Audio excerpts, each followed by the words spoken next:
ও তারিন, তুমি? আমি তো শুয়ে আছি। কয়টা বাজে? ও শিট! তাড়াতাড়ি কলেজে আসো। বলেই ফোন কেটে দিল। আর আমিও ফোনটা রেখে লাফিয়ে উঠে চলে গেলাম ফ্রেশ হতে। ফ্রেশ হয়ে এসে ডাইনিং টেবিলে গিয়ে বসি। কি রে, এত দেরি করে ঘুম থেকে উঠলি কেন? আর বলিও না, কাল রাতে ঘুম আসে নাই আমার। তাড়াতাড়ি নাস্তা দাও তো। তারপর নাস্তা করেই আম্মুকে বিদায় দিয়ে বেরিয়ে পড়ি। আর রাস্তায় দাঁড়িয়ে আছি রিক্সার জন্য। দাঁড়িয়ে নিজের পরিচয়টা দিয়ে দেই। বরাবরের মতো আমি মোহাম্মদ ওবায়দুর রহমান অন্তর, অনার্স 3য় বর্ষে পড়ি। আব্বু আম্মুর একমাত্র সন্তান আমি।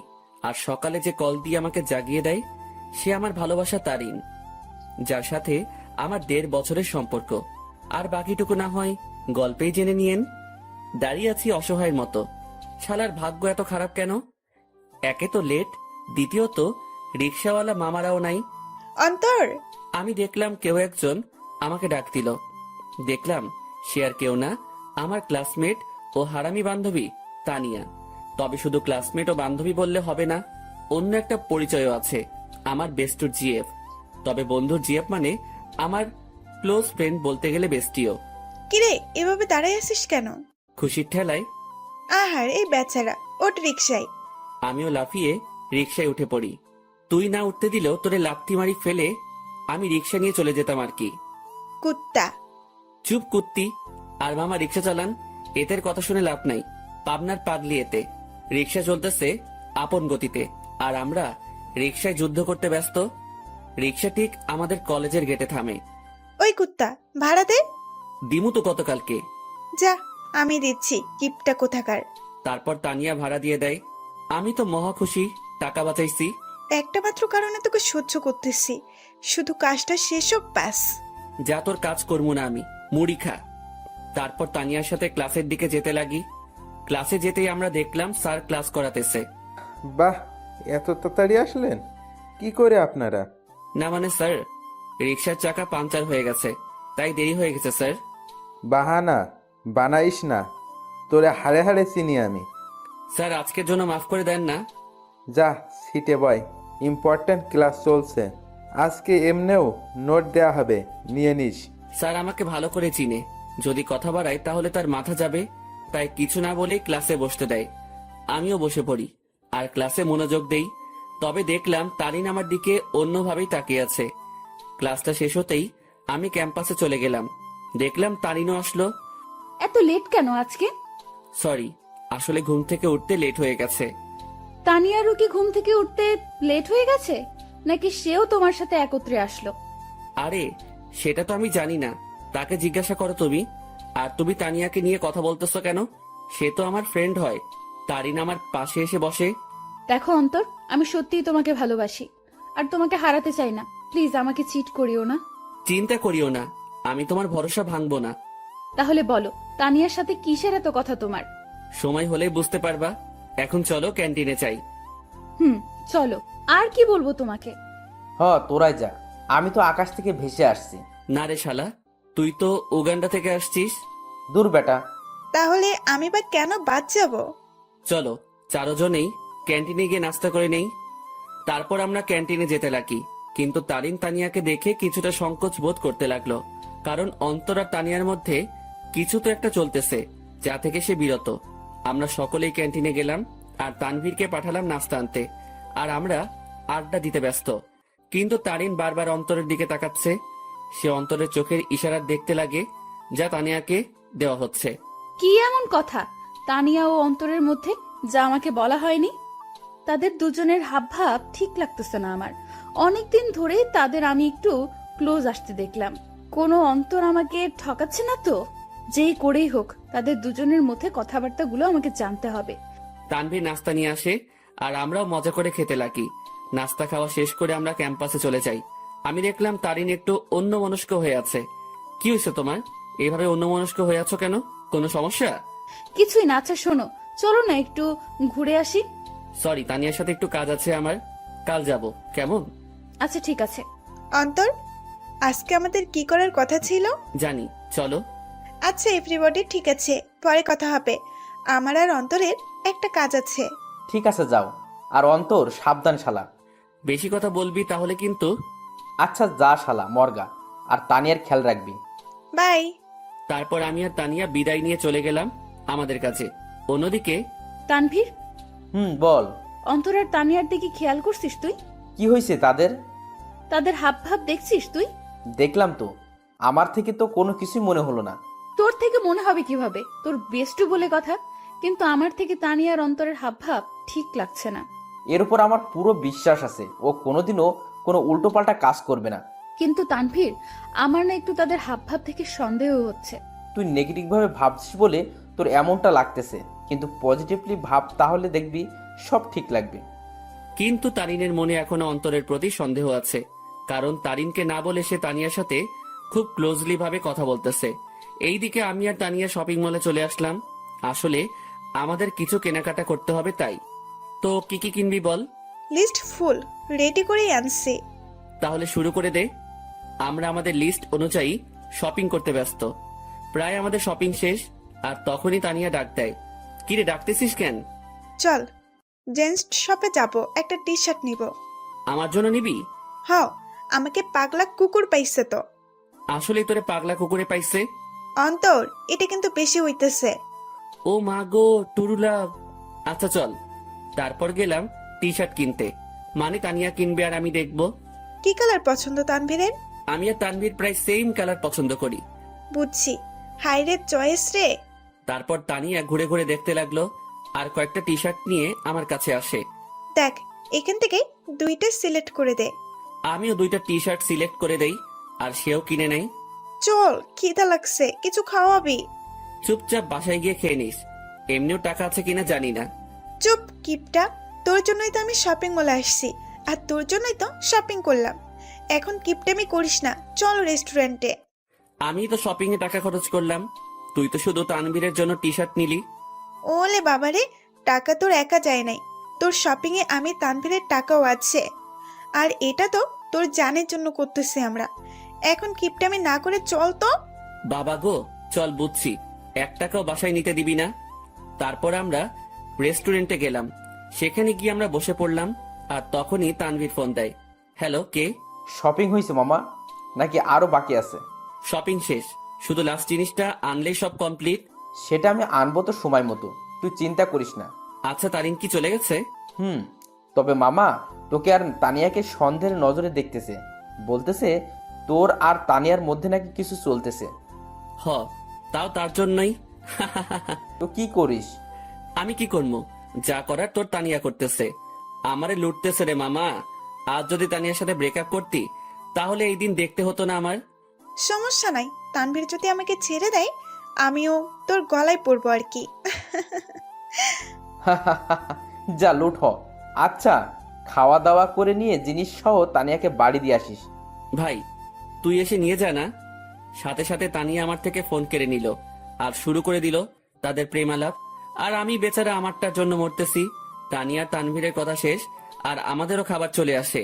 অন্যদিকে তারিন ও তার কিছু বান্ধবীদের নিয়ে একই রেস্টুরেন্টে আসে, যেখানে অন্তর ও তানিয়া উপস্থিত।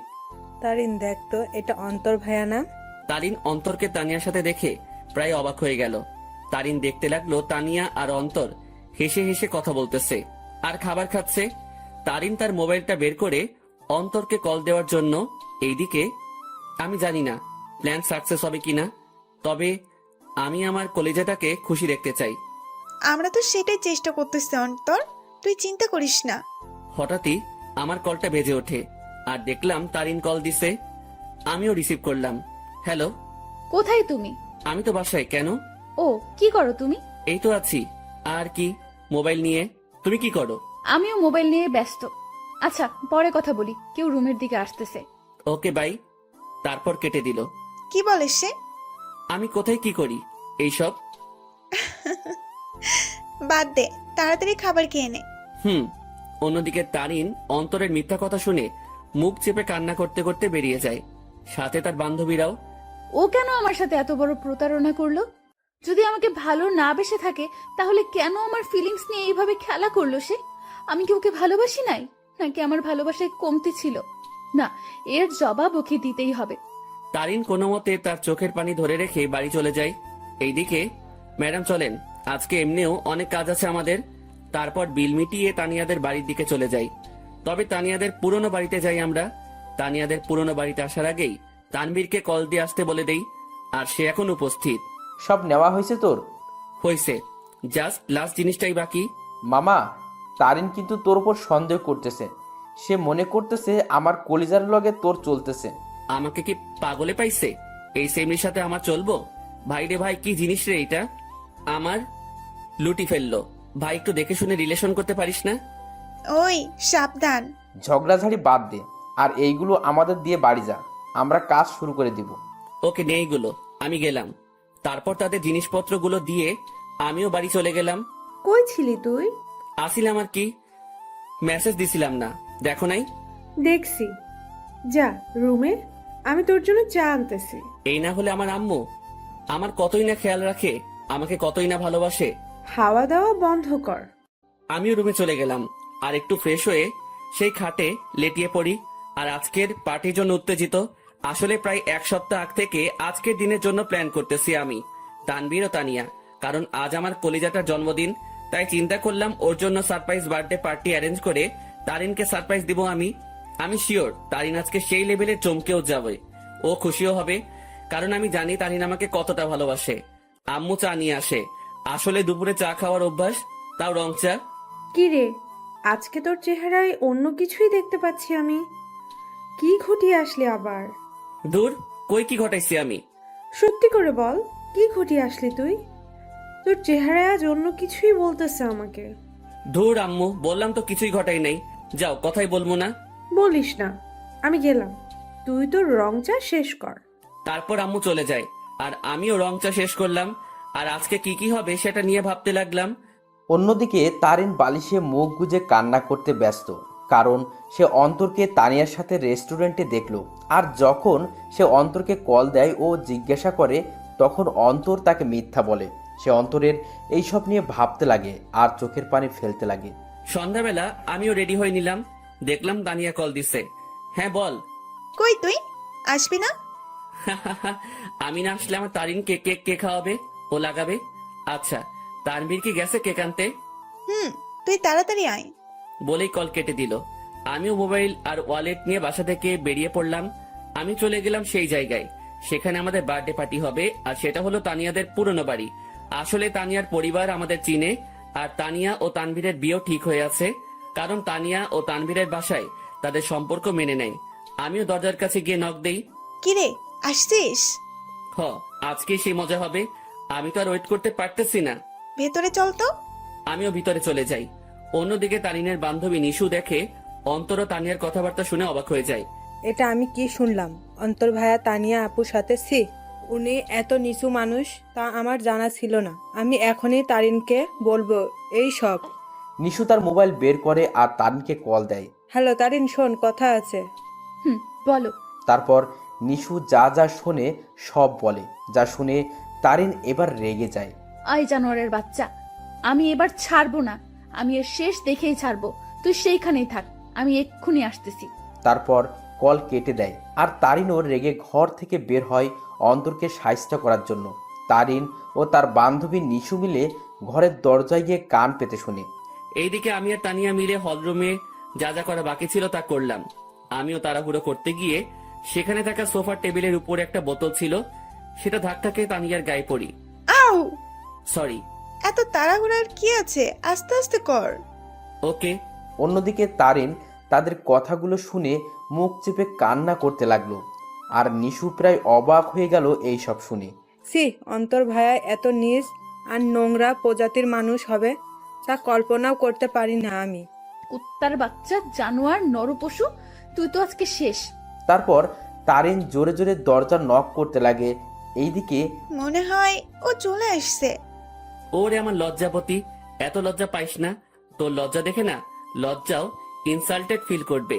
কুত্তা, তোর সাথে কি এমন দুশ্মনী করলাম, কথায় কথায় ইনসাল্ট করিস? যা দরজা খোল। আমিও গিয়ে দরজা খুললাম। দরজা খুলে থ হয়ে গেলাম, কারণ তারিন ও নিশু উপস্থিত। তোমরা সাথে সাথে তারিন আমার কলার ধরে আমাকে ছুঁড়ে মারে ফ্লোরে। কুত্তার বাচ্চা, জানোয়ার, শয়তান, বেয়াদব, লম্পট, বখাটে প্লে বয়, আমার সাথে কি করে এসব করতে পারলি তুই? সাথে সাথে তারিন তার জুতা খুলে আর আমার গালে মারতে থাকে। জানিস আমি তোকে কতটাই না ভালোবাসছি, কিন্তু তুই যে এমন হবি কে জানতো। তারিন, কি করছিস তুই এইসব? চুপ, বেয়াদব নষ্টা মেয়ে। তুইও কম না। তোর আর তানভীরের বিয়ে ঠিক হয়ে থাকার পরেও তুই আমার বয়ফ্রেন্ডের সাথে ছি। আর তুই, তোকে কতই না ভালো ভাবছিলাম আমি, কিন্তু তুই তো আস্তে একটা লুচ্চা, বেয়াদব, লম্পট। মানে যত খারাপই বলি না কেন, তার থেকেও নিচ তুই। আমি তারিনের অবস্থা দেখে অবাক হয়ে গেলাম। আর সে তো আমাকে তার পায়ের জুতো দিয়ে আমাকে মারলো। তার এই ব্যবহার দেখে আমার চোখ দিয়ে টপ টপে পানি পড়তে লাগে। আজ তারিন আমার সাথে এটা করতে পারলো? আমি কি এমন অপরাধ করলাম যার জন্য তারিন আমাকে এতগুলো কথা শোনালো আর জুতার বাড়িও দিল? তোর যদি রুম ডেট করার এত ইচ্ছা ছিল আমাকে বলতি, কিন্তু তুই কি না। এই লুচ্চা প্লে বয়, তোর কি একটুও মনে সংকোচ বোধ করে নাই? নিজেই নিজের বেস্ট ফ্রেন্ডের হবু বউয়ের সাথে তুই। আমার তো মন ভেঙে ফেললি, কিন্তু কি করে নিজের বেস্ট ফ্রেন্ডকেও ধোকা দিলি তুই? বলেই তারিন আমাকে জুতা দিয়ে মারতে লাগলো। সি ভাইয়া, আপনি এত নিচু প্রজাতির মানুষ হবেন তা আমার জানা ছিল না। আপনি জানেন তারিন সবসময় আপনাকে নিয়ে কথা বলতো, সবসময় আপনাকে নিয়ে কতই না স্বপ্ন ছিল তার, কিন্তু আপনি কি না। সি ভাইয়া, আপনাকে দেখে আমার ঘৃণা হচ্ছে। তাদের কথাগুলো শুনে আমি চোখ দিয়ে পানি ফেলছিলাম। আজ তারিন আমাকে এইভাবে অপমান করলো। আমি তো কোনো অন্যায় করি নাই, তাহলে কি বলতেছে তারিন এইসব? সত্যি কলিজাটা ফেটে যাচ্ছে আমার। জানিস তোকে কি করা দরকার? তোকে জুতার মালা পরায় এলাকায় ঘুরানো দরকার। দাঁড়া, আমি পুলিশকে কল দিচ্ছি। আর তখনই তানভীর কেক নিয়ে উপস্থিত হয়। সে আমাকে এভাবে পড়ে থাকতে দেখে ও তারিনকে এখন এখানে দেখে অবাক হয়ে যায়। এই অন্তর, এইভাবে পড়ে আসিস কেন? আর তারিন এখন এখানে কি করতেছে? তানভীর, আমি তোকে আগেও বলেছি এই জানোয়ার ও তোর নষ্টা হবু বউয়ের মাঝে অনেক কিছু চলতেছে, কিন্তু তুই বিশ্বাস করিস নাই। কিন্তু দেখ, আমার সন্দেহ ঠিক সত্যিই হইছে। আজ আমিও নিশু মিলে হাতে নাতে ধরছি এই দুইটাকে। তারা এখানে তাদের কীর্তিকলাপে ব্যস্ত ছিল, আর আমাকেও তোকে ঠকাছিল তারা দুজন মিলে। তানভীর কথাটা শুনে অবাক হয়ে যায়, তবে তানভীর অবাক হয় তারিনের কথাগুলো শুনে। এই কি বললি তুই? অন্তর আর তানিয়ার মাঝে কি চলতেছে? দেখ তুই, তাদের দুইটাকেই তানিয়ার পুরনো বাড়িতে ধরছি আমরা। দেখ, পুরনো বাড়িতে এসে তারা তাদের প্রেম লীলা চালাচ্ছিল, কিন্তু আজ ধরা খেয়ে গেল দুই নষ্টা। সাথে সাথে তানভীর দিল তারিনকে কষে এক থাপ্পড় খেয়ে তারিন ফ্লোরে পড়ে যায়। দেখলাম তানভীর রেগে আছে। আমিও উঠে তানভীরকে ধরি। অন্তর, ছাড় আমাকে। এই মেয়ে কাকে কি বলতেছে? তারিন তানভীরের দিকে গাল হাত দিয়ে তাকিয়ে আছে, আর নিশু অবাক চোখে তানভীরের দিকে তাকিয়ে আছে। তানভীর আমার থেকে নিজেকে ছাড়াই নাই আর তারিনের চুলের মুঠি ধরে দাঁড় করায়। এই, তুই কাকে কি বলছিস? আর কি বললি তুই? তারা এখানে এসে তাদের প্রেম লীলা চালাচ্ছিল, তাই না? আয় আমার সাথে তুই। তারিনের চুলের মুঠি ধরে হলরুম দেখাতে লাগে। এই দেখ, তারা আসলে কি করতেছিল। তোর জন্মদিন উদযাপন করার জন্য সে আজ থেকে 7 দিন আগে থেকেই তোকে খুশি করার জন্য আমাকেও তানিয়াকে নিয়ে প্ল্যান করে। সে তোর হাসি মুখটা দেখার জন্য দেখ কি করছে। চারদিকে ভালো করে তাকিয়ে দেখো। তারিন ভালো করে দেখে পুরো হলরুম দেখে যা সম্পূর্ণভাবে সাজানো। সেখানে বেলুন, জরি কাগজ ও বিভিন্ন কাগজের কারুকার্য দিয়ে সাজানো। তারপর তানভীর তারিনের চুলের মুঠি ধরে বার্থডে অলবোর্ড দেখায়। কি, ওরা তো এখানে নষ্টামি করতে আসছে, তাহলে এই সব কোনো প্রয়োজন ছিল? উত্তর দে। তানভীর আবার তারিনকে চুলের মুঠি ধরে কেকের প্যাকেটের কাছে নিয়ে যায়। দাঁড়া, তাদের নষ্টমী আরও একটা নমুনা দেখায় বলেই সেই প্যাকেট খুলে দেখায়। দেখ, তাদের নষ্টামি উদযাপন করার জন্য বার্থডে কেক আনে, যেটা তো সুন্দর করে লেখা আছে হ্যাপি বার্থডে তারিন। তারিন এই সব দেখে তাদের মনের মধ্যে অন্তরের বিরুদ্ধে যত সন্দেহ ঘৃণা ছিল সব দূর হয়ে যায়, আর সেই সেখানেই হাউমাউ করে কান্না করে দেয়। কিরে, এখন কান্না করতেছিস কেন তুই? আরও দেখবি তাদের নষ্টামির নমুনা। আসলে তোদের মতো মেয়েরা না ভালোবাসতেই জানে না, শুধু মুখে ভালোবাসি ভালোবাসি বললেই হয় না, মনে প্রাণে বিশ্বাসও করতে হয় ভালোবাসার মানুষকে। কিন্তু তুই কি করছিস? খালি সন্দেহ। হ্যাঁ, আমার বেস্টু খারাপ, কারণ সে তাকে খুশি করতে চেয়েছিল, আর আমি আমার সেই খারাপ বন্ধুকে নিয়ে গর্ব করি, কারণ সে মানুষকে ঠকায়নি কোনো দিনও। সে সব সময় সবাইকে হাসি খুশি দেখতে চায়, কিন্তু আড়ালে সে নিজেই কান্না করে যেত। কিন্তু যখন তুই তার জীবনে আসছিস, সে মনে করছিল সেও এখনো হাসি খুশি থাকবে, কিন্তু তুই আজকে তাকে সবচেয়ে বড় কষ্ট দিয়ে দিলি। হ্যাঁ, আমার বন্ধু জানোয়ার, কারণ সে তোকে হাসাতে চেয়েছিল, যার প্রতিদান আজ তুই দিয়ে দিলি। তানভীর, অন্তর কোথায়? নিশু অন্তর কোথায়? নিশু চুপ হয়ে আছে। তানভীর সাথে সাথে বাইরে দৌড় দেয় অন্তরকে খোঁজার জন্য, কিন্তু অন্তরকে পায়নি সে। তারিন সেখানে কান্না করতে করতে বসে পড়ে। তারিন, ছি, তুই এত নিস মন মানসিকতার মেয়ে, তা আমার জানা ছিল না। কিভাবে তুই এ ভাবলি? অন্তর আমাকে বান্ধবী মানে তো ঠিকই, সাথে ও আমাকে মন থেকে সম্মানও দেয়। আর তুই কি না? অন্তর তোর জন্য কতই না কি করতে চাইছিল। সে চাইছে তোকে সারপ্রাইজ বার্থডে পার্টি দেব, কিন্তু তুই তাকে কি দিলি? অনেক অপমান ও জুতার বাড়ি। কি করে পারলি তুই এইসব ভাবতে? অন্তর তোকে কতটা ভালোবাসে তা আমি আর তানভীর ভালো করেই জানি, কিন্তু তুই ভালো যেহেতু বেসেছিস, তাহলে একটু ভালোবাসার মানুষকে বিশ্বাস করতে শেখ, সন্দেহ না। আমার মনে হয় না তুই অন্তরকে কোনো দিনও ভালোবেসেছিস, কিন্তু সে তোকে মনে প্রাণে ভালোবেসেই গেল। তানভীর বাইরে থেকে আসে। অন্তরকে পাইছো? না, তুমি একটু কষ্ট করে বাড়িতে খুঁজে দেখো তো। আর এই, তুই বের হ বাড়ি থেকে। তানভীর তারিনকে টেনে বাড়ি থেকে বের করে দেয়, সাথে নিশিও বেরিয়ে যায়। আর তানভীর ও তানিয়া মিলে পুরো বাড়ি খুঁজে দেখে, কিন্তু অন্তরকে খুঁজে পেল না। তারিন বাইরের রাস্তায় বসে বসে হাওমাও করে কান্না করতে লাগে। সে আজ তার সন্দেহের জন্য তার অতি প্রিয় একটা জিনিসের কাছে ঘৃণার পাত্র হয়ে গেল। কি করে আমার মাথায় এসব আসলো? কেন আমি অন্তরকে সন্দেহ করলাম? যে আমাকে বলেছিল আমাকে কোনোদিন ঠকাবে না, কিন্তু আমি তাকে বিশ্বাস না করে তাকে অনেক কথা শোনালাম, খুব জুতার বাড়ি দিলাম। ছেলেটা তো আমাকে হাসি খুশি রাখতে চেয়েছিল, কিন্তু আমিই ওকে কাঁদিয়ে দিলাম। বলে সে আরো কান্নায় ভেঙে পড়ে। এইদিকে আমি মেইন রোডে চলে আসলাম। আজ আমাকে আমার ভালোবাসা ভালোই একটা শিক্ষা দিল, আর বুঝিয়ে দিল আমি তার মনে কোনোদিনও জায়গা করে নিতে পারলাম না। আমি তার মনে বিশ্বাস জোগাতে পারলাম না। হয়তো আমারই ভুল ছিল, আগে তার মনে বিশ্বাস জোগানোটা দরকার ছিল। পরে না হয় তার জন্য কোনো কিছু করতাম। হয়তো আমার ভালোবাসায় কমতি ছিল, যার পরিণাম জুতার বাড়ি পেলাম। না, আর কোনোদিনও কাউকে ভালোবাসবো না, আর মনে আঘাত চাই না। আমি তারিনকে পেয়ে মনে করেছিলাম আমার দুঃখ কষ্ট ওর সাথে শেয়ার করব। মনে করলাম ও আমাকে বুঝবে, কিন্তু আমি ভুল ছিলাম। থাক, আর কাউকে ভালোবাসার প্রয়োজন নেই, আমি একাই ঠিক আছি। আর যদি কাউকে প্রয়োজন হয়, আমার বেস্টু ও আমার হৌভাবি আছে না, কিন্তু না আর কাউকে বিশ্বাস করব, না কাউকে মন দিব। কেউ চাই না, আমার শুধু পরিবার ও বান্ধবীদের নিয়ে থাকবো আমি মেইন রোডে হাঁটতে লাগলাম, মনকে শান্ত ও বোঝানোর জন্য যে তার জন্য কোনো ভালোবাসা নেই, আছে শুধু সন্দেহ আর সন্দেহ।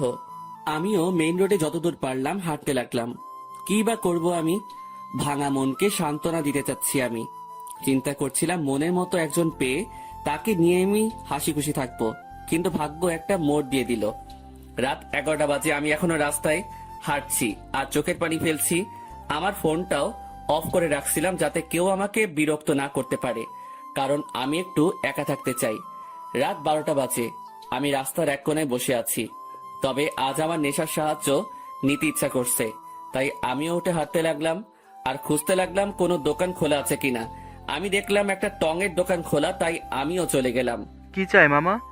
আমি সংকোচ বোধ করতে লাগলাম, কারণ আমি আজ পর্যন্ত কোনো দিনও কোনো দোকানে গিয়ে সিগারেট চাই নাই। আরে ভাই, বলবেন তো কি লাগবে? সিগারেট লাগবে? আরে এটার জন্য এভাবে সংকোচ বোধ করছেন কেন ভাই? বলেন, কি সিগারেট দিব? আমি বেশিরভাগই ডার্বি, ব্যানসন ও গোল্ডলিপের কথা শুনেছিলাম, তাই চিন্তা করলাম তিনটাই নিয়ে নেই। ডার্বি, ব্যানসন ও গোল্ডলিপ তিনটার এক প্যাকেট দিয়ে দেন। তারপর দোকানদার আমাকে দেয় আর আমিও টাকা দিয়ে দেই। সাথে একটা লাইটারও নিয়ে নিলাম। আমিও যেতে লাগি। ভাই একটা কথা বলবো? জি বলেন। ভাই আমি এই প্রথম দেখলাম কেউ একসাথে 3 ধরনের সিগারেট নিল। ভাই আপনারা কি গ্রুপ মিলে আড্ডা দিবেন নাকি? সেটা আপনি না জানলেও চলবে। আপনার কাজ সিগারেট বিক্রি করা, এই সকল প্রশ্ন করা না। বলেই চলে আসলাম সেখান থেকে। তারপর আমিও আবারও মেইন রোডে গিয়ে সিগারেট ধরালাম। হাতে সিগারেট খাবো কি খাবো না তা ভাবতে লাগলাম। পরে এইসব ভাবনা চিন্তা বাদ দিয়ে সোজা খাওয়া শুরু করে দিলাম। প্রথমে একটু কষ্ট লাগলেও পরে ঠিক লাগতে লাগলো। প্রথমে গোল্ডলিপ, এরপর ব্যানসন, এরপর ডার্বি খেলাম। একটা শেষ হতেই অন্য একটা ধরিয়ে দিলাম। এভাবে 3 প্যাকেটই প্রায় শেষ। শুধু ডার্বির 4টা সিগারেট বাকি আছে। দেখলাম 1টা বাজে। পরে মনে পড়লো বাসার কথা, তাই মোবাইলটা অন করলাম। অন করতেই আব্বুর প্রায় 150-র উপরে SMS। এবং সাথে সাথে আব্বুর ফোন। হ্যালো, কি রে? কই তুই? ফোন বন্ধ কেন তোর? আরে মোবাইল হঠাৎই বন্ধ হয়ে যায়, এতে আমার দোষ কোথায়? কি রে, তুই রেগে আছিস কেন? কি হয়েছে? আমার ইচ্ছা, আমার লাইফ, আমি যা খুশি করব। ফোনটা রাখো, আর আমি পরে আসবো, একটা পার্টিতে আছি, বাই। বলেই কল কেটে দিলাম। এরপর বাকি যে সিগারেটগুলো ছিল সেগুলো একটার পর একটা শেষ করলাম। আমি চাচ্ছি সিগারেটের ধোঁয়া দিয়ে নিজের কষ্টটাকেও উড়িয়ে দিতে। প্রায় 2:30 বাজে আমি বাসার দিকে গেলাম। আমি দরজায় টান দিতেই দরজা খুলে যায়, আর আমি বাড়ির দরজা বন্ধ করে দিয়ে রুমে চলে যাই। শুয়ে থাকতে থাকতে ঘুম চলে আসে। অন্তর, অন্তর, আব্বু ওঠ, আর কতক্ষণ ঘুমাবি? সকাল হয়েছে তো। আম্মুর ডাকে আমি উঠে পড়ি। এইভাবে কি দেখো তুমি? তোর চোখ লাল হয়ে আছে কেন? ধুর, বোকার মতো কথা বলিও না তো।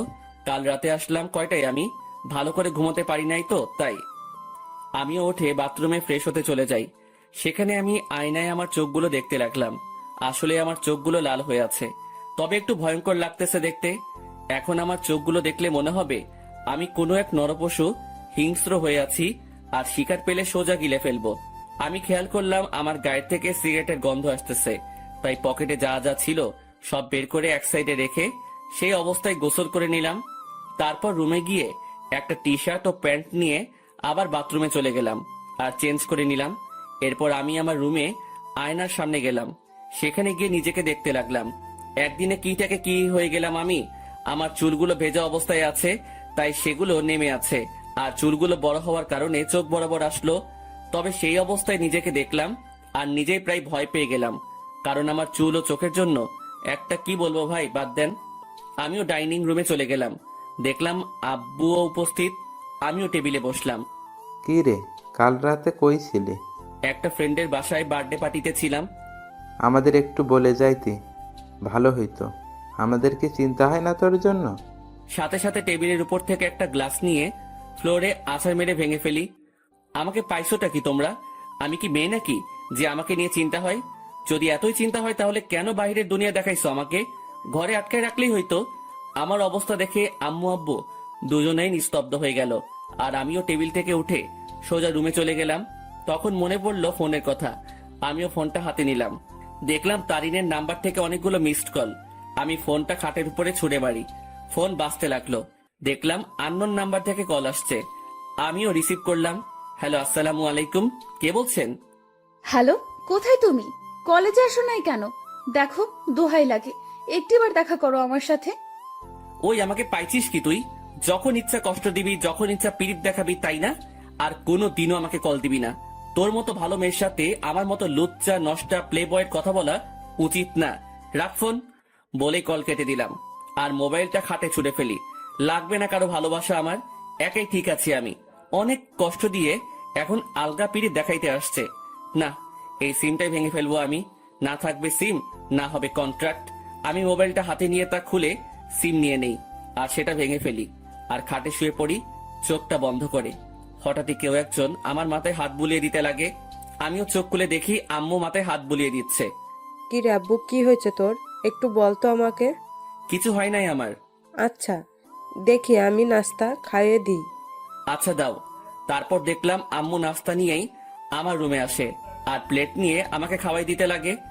আচ্ছা শোন, তোর নানু কল দিছিল, এক কাজ কর, তুই কয়েকদিন সেখান থেকে ঘুরে আয় না। আচ্ছা ঠিক আছে, যাব। ঠিক আছে, আজই চলে যা, তাহলে ভালো হবে। ঠিক আছে। আম্মু আমাকে নাস্তা খাওয়াই দিয়ে চলে যায়, আর আমিও চিন্তা করলাম আমার উপর এমনিও অনেক কিছুই গেছে, তাই একটু রিফ্রেশমেন্টের প্রয়োজন, তাই যাওয়াই উচিত। আমিও আমার ব্যাগ গুছিয়ে নিলাম। দেখলাম সকাল 11টা বাজে। আমি ব্যাগ নিয়ে রুম থেকে বেরিয়ে পড়লাম। আম্মু আব্বুর থেকে বিদায় নিয়ে আমি চলে গেলাম বাস স্টেশনে। আমিও টিকিট কাউন্টারে যেতেই শক খেয়ে গেলাম। কি রে, এখন কোথায় যাস? আমি কি বলবো বুঝতে পারতেছি না, কারণ আমার সামনে তানভীর দাঁড়িয়ে আছে। শালা তুই তুই এখানে কি করতেছিস? শালা আমাকে একা করে কই যাচ্ছিস? আর ফোন বন্ধ কেন তোর? এমনি। এখন তুই এখানে কেন? আর কই যাচ্ছিস তুই? যাইতেছি আর কি, বেস্টুর নানার বাড়ি। মানে? মানে আমি তুই একই জায়গায় যাচ্ছে মামা। এবার কথা বলিস না, টিকিট নে। আমি আর কোনো কথা না বলে টিকিট নিতে গেলাম, কিন্তু প্রশ্ন হলো এই হারামি কি করে জানলো আমি যে এলাকা ছাড়তেছি? জি, 2টা টিকিট দেন তো জায়গার জন্য। নিয়ে নে, পরের বাস দেরি আছে। ঠিক আছে দেন তাহলে। আমি 2টা টিকিট নিয়ে নিলাম, কিন্তু আমরা দুজন দু প্রান্তে বসতে হবে।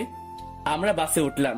আমি শুধু একটা ব্যাগ নিয়ে আসলাম, যেটাতে কিছু জামা কাপড় ও আমার কিছু প্রয়োজনীয় জিনিস আছে। আমি আবার সিটে বসলাম। যাক ভালোই, আমাকে জানালার পাশ দেওয়া হয়েছে। এবার প্রকৃতি উপভোগ করতে করতে নানার বাড়ি যাওয়া যাবে।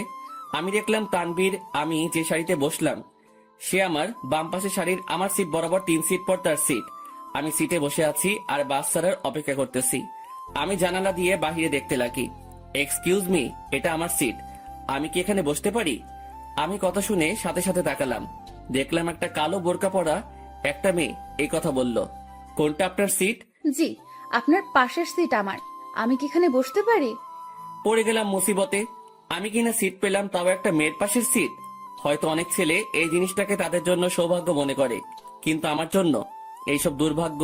কারণ আমি অন্য ছেলেগুলোর মতো মেয়ে পাগল না। তবে হ্যাঁ, একজনকে নিয়ে স্বপ্ন দেখেছিলাম, কিন্তু থাক, সে অতীতকে মনে না করাই ভালো। সেটা জাস্ট আমার জন্য একটা দুঃস্বপ্ন ছিল। এই যে মিস্টার, এখন কি বসতে দিবেন?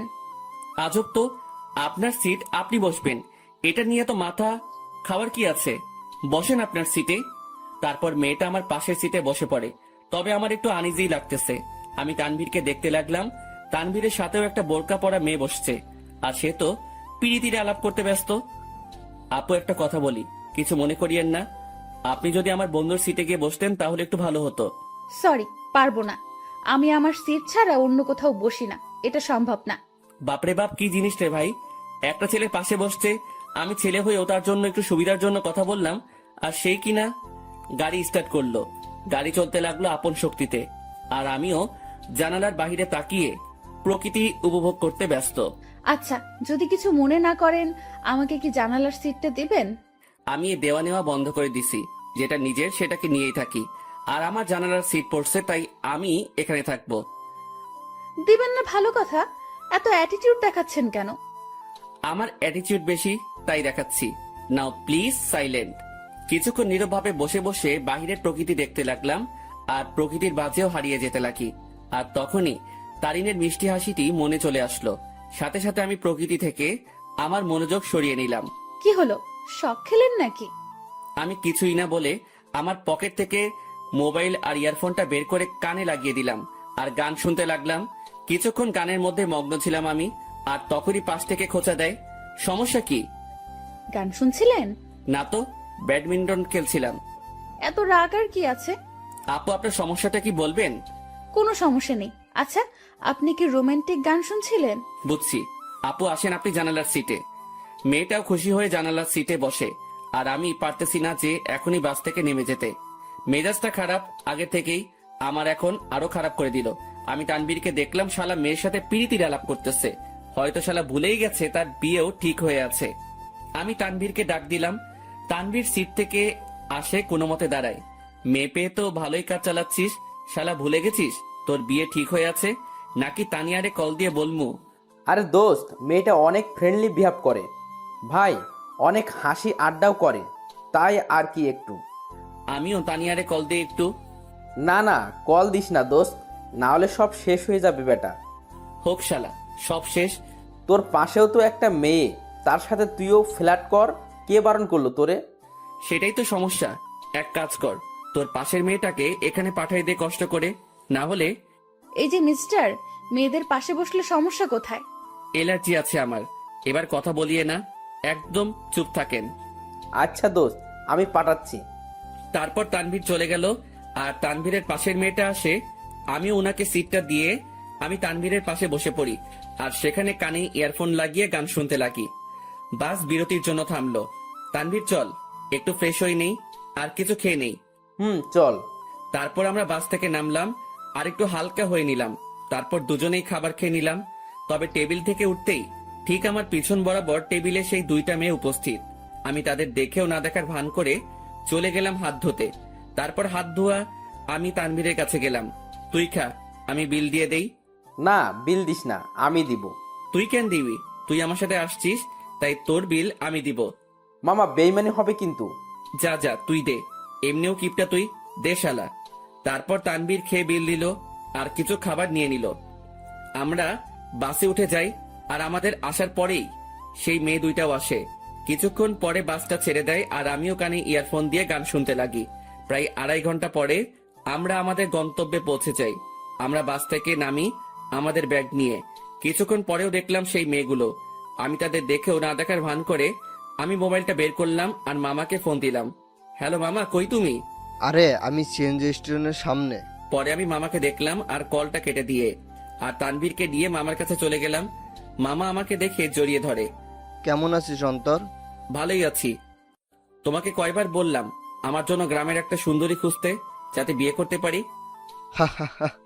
বজ্জাত, এখনো ফাজলামি যায় নাই তাই না? কেমনে যাবে? মুই লেজেন্ডারি ফাজিল। আর মামা, এ হলো আমার বেস্টু, যার কথা তোমাকে বলতাম। কেমন আছো তানভীর? তোমার কথা আমাকে এই ফাজিলটা প্রায় সময় বলে থাকে। জি ভালো, আপনি কেমন আছেন? ভালো। আচ্ছা তোরা চল আমার সাথে। তারপর মামা একটা সিএনজি ভাড়া করে, কিন্তু মামা কাকে যেন খুঁজতে লাগলো। কাকে খুঁজো মামা? আরে আরো দুজন আসবে, আব্বু বলছিল। কি অবস্থা তার শরীরের? ভালোই আছে আব্বু। আর আব্বু বলছিল তার নাকি কোনো বন্ধুর 2টা নাতনিও আসবে, তাদেরও নিয়ে যেতে বলল। ও আচ্ছা। তার কিছুক্ষণ পর মামা কাকে দেখে যেন চলে যায় আমাদের সিএনজির কাছে রেখে। আর কিছুক্ষণ পরে মামার সাথে 2টা মেয়ে আসে। তাদের দেখে আমি অবাক হয়ে গেলাম, কারণ এরা হলো সেই মেয়েগুলো যেগুলো আমাদের সাথে বসেছিল। আমি অবাক চোখে দেখতে লাগলাম। তোরা ওঠ, আমি বাইকে যাই। মামা বাইক আনছো? কেন? মামা তুমি সিএনজি করে চলে যাও, আমি বাইক নিয়ে আসতেছি। ভুলেও না। প্লিজ মামা, অনেকদিন পরে বাইক পাইলাম। কাল চালাস। আর কিছু বললাম না, কারণ মামার সাথে কথা বাড়ায় লাভ নাই। আমি আর তানভীর সিএনজিতে উঠে পড়ি আর পিছে সেই 2টা মেয়েই মজা করে বসে পড়ে। তারপর সিএনজি চলতে লাগে তার আপন গতিতে। আমিও গ্রামের পরিবেশ উপভোগ করতে করতে যেতে লাগি। মামা তার বাইক নিয়ে চলে যায়। আমরা আমার নানার বাড়ি পৌঁছে যাই। আমি দেখলাম নানা ভাই দরজায় দাঁড়ায় আছে। আমি নানা ভাইয়ের কাছে গেলাম আর নানা ভাইকে সালাম করলাম। কিরে নানা ভাই, কেমন আছিস? তারপর নানা ভাই আমাকে জড়িয়ে ধরে। আমি তো ভালোই আছি, তবে তোমার খবর জিজ্ঞাসা করবো না, কারণ তোমাকে দেখে পাওয়ারফুল মানুষ মনে হচ্ছে। কি মনে করিস? আমার অনেক শক্তি বলেই তো 80 বছরে বেঁচে আছি।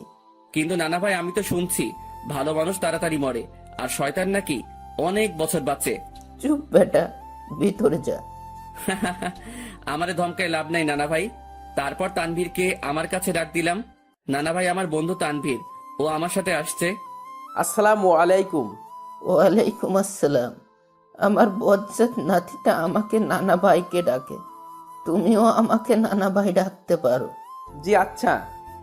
মানিক, অন্তর তোর বন্ধুকে তাদের রুম দেখিয়ে দে। আচ্ছা আব্বু, তোরা আয় আমার সাথে। আমরা দুজন মামার সাথে যেতে লাগি। আসলে নানাদের বাড়িটা বলতে গেলে বড় একতলা বিল্ডিং, যেটা একটু বড় করে বানানো হয়। মামা আমাদের একটা রুমে নিয়ে যায়। এটা তোদের রুম। আর তানভীর, তুমি আমাকে মামা ডাকতে পারো, অন্তর যেমনটা ডাকে আর কি। মামা না, এখন থেকে মামু ডাক মনে। আস্তে আস্তে শুরু করে দিলে। দাঁড়া, তোরে বিয়েটা করায়ে দিয়ে তোর বউয়ের হাতে তোরে শায়েস্তা করবো আমি। আগে নিজের গদি সামলাও। লাস্ট টাইম মামিকে দিয়ে কি করছিলাম মনে আছে নাকি? এবার আগের বারের থেকেও ডাবল হবে। তোরা ফ্রেশ হয়ে হলরুমে আয়, আমি গেলাম। কিরে ভাই, তুই তোর মামারে থ্রেট দিস? হ, আরে বেটা, আসলে আমাদের পরিবারটা একদম ফ্রেন্ডলি, তাই সবার সাথে হাসি মজা করেই থাকি। তোর মতো আমি একটা পরিবার পাইলে হইতো। আমার পরিবার মানে তোরও পরিবার বেটা। এখন কথা না বলে ফ্রেশ হয়ে নে। তারপর তানভীর ফ্রেশ হয়ে নিল। এরপর আমিও ফ্রেশ হয়ে নেই আর দুজনেই হল রুমে যাই। সেখানে আমার মামাতো ভাই শান্ত বসে বসে মামা ও নানা ভাইয়ের সাথে কথা বলতেছে। কিরে শান্ত, কি অবস্থা তোর? শান্ত আমাকে দেখে আমার কাছে চলে আসে। সে 9-এ পড়ে। অন্তর ভাইয়া, কি খবর তোমার? কেমন আছো? ভালো আছি, কিন্তু তোর থেকে আমি এটা আশা করিনি। আমি আবার কি করলাম? তুই নাকি গোপনে বিয়ে করে ফেলছিস। দূর ভাইয়া, কি বলো এইসব তুমি? আমার কথা একটু ভাবলি না? আমি তোর থেকে কত বড়, অথচ বিয়ের দিক দিয়ে ছোট বানাই দিলি। কেমনে পারলি এটা করতে তুই? তোর তো বলছিলাম আমার জন্য মেয়ে খুঁজতে, আর তুই কি না, কাজটা ভালো করিস নাই তুই। দূর ভাইয়া, কে বলেছে তোমারে আমি বিয়ে করছি? আমার বিয়ের বয়স হয়েছে নাকি? আজকালকার পোলাপানগুলো বিশ্বাস নাই, বড় ভাইরে রেখে তারাই গোপনে কাজ সেরে ফেলে। আল্লাহ কোন যুগে আনলা তুমি আমারে। তোদের কথাবার্তা শেষ হলে নাস্তা কর। ও মামি, তোমার জামাই আমাকে বাস স্টেশনে মারছে। নাউজুবিল্লা, কিরে বেটা, আমি তোরে কই মারলাম? এই, তুমি অন্তরের গায়ে হাত দিছো? অন্তর আসতে না আসতেই কি মামারে এভাবে মারবি নাকি? তোর জ্বালায় আর বাঁচমু না আমি। আব্বুরে আগেই বলছিলাম এই শয়তানটা যদি আসে আগেই আমাকে বলে দিতে, যাতে বনবাসে ভাগতে পারে। মামার কথা শুনে সবাই হেসে দিল। নানা ভাই, নানু কই? কি আমার উপর রাগ নাকি নানু? হ্যাঁ, তার আদরের ছেলেরে কষ্ট দিবি আর সেই মনে হয় তোরে এমনি এমনি ছাড়ি দিব? কিছু মনে হয় বলতে হবে। তো নানু তার রুমে, আসলে শরীর একটু অসুস্থ তো, তাই রুম থেকে কম বের হয়। আচ্ছা, তাহলে আমি দেখা করে আসি। তারপর আমি নানুর রুমের দিকে যেতে লাগি। নানুর রুমের দিকে যেতেই আমি কিছু কথাবার্তা শুনতে পেলাম। নানু, আমি অনেক বড় ভুল করে ফেলেছি নানু। এখন ও আমাকে দুই চোখেই দেখতে পারে না। তুমি চিন্তা করিও না, আমাকে নানু ডাকছো না, আমি সব সামলে নিব, তুমি কান্না থামাও। আমি বুঝতে পারলাম নানুর রুমে অন্য কোনো মহিলা বা মেয়ে আছে। তবুও এটা ফ্যাক্ট না আমার জন্য। আমি যেহেতু আসছি তাই দেখা করবই, কারণ নানু আমাকে ইগনোর করবে না। তার কাছে আমি আগে, বাকি সবাই পরে। নানু, দরজা খুলে চাই। আর দেখলাম নানু দরজা খুলে নানু আমাকে জড়িয়ে ধরে। কেমন আছো নানু? ভালো, তুই কেমন আছিস? আমি তো ভালোই।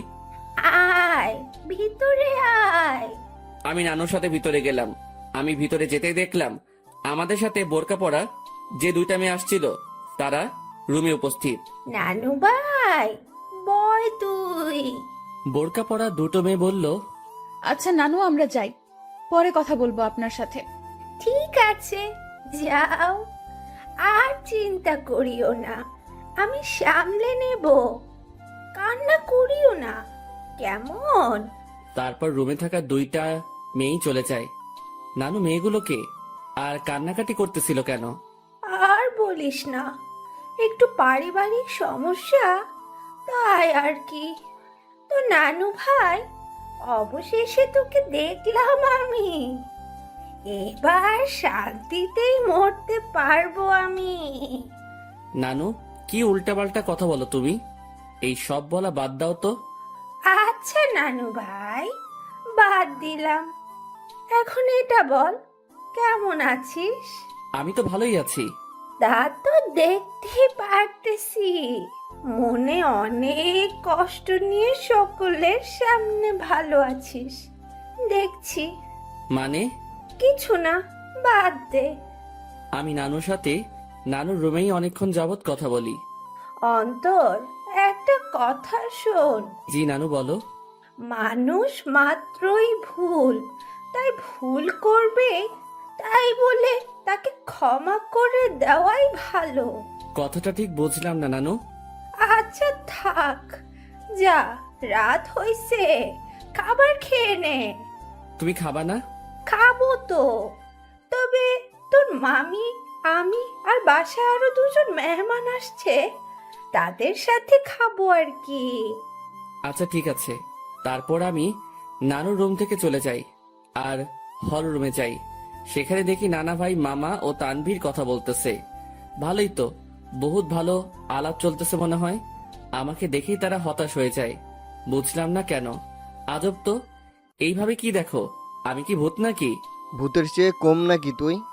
এই মামু, মেজাজ খারাপ কইরো না, না হলে কিন্তু কি করবি তুই? গ্রামের একটা মাইয়ারে কিডন্যাপ করে বিয়ে করে চলে আসমো। আমার কথা শুনে সকলেই হাসতে লাগে, তবে আমিও উপর দিয়ে হাসতে লাগি, কিন্তু ভিতর দিয়ে থাক বাদ দেই এইসব। আমার জন্য কি অন্যদের হাসি ঠাট্টা বন্ধ করব নাকি? মামি আমাদের খাবারের জন্য ডাক দিল আর আমরাও চলে গেলাম খাবার খেতে। ভাই, শীতকাল, গায়ে আমার কোট আছে, তারপরেও একটু শীত লাগছে। রাতের খাবার খেয়ে নিলাম আমরা। আমিও চিন্তা করলাম রাতের বেলা একা একা হাঁটার। আমি আস্তে করে বাহিরের দিকে যেতে লাগি। কিরে, চোরের মতো কই যাস? যা শালা, ধরা খেয়ে গেলাম। না মানে একটু বাহিরে যাব মামা। অন্তর, বাইরে প্রচুর ঠান্ডা। অসুবিধা নাই, একটু যাই, চলে আসবো তো। ঠিক আছে যা, তবে দরজা লাগিয়ে দিবি।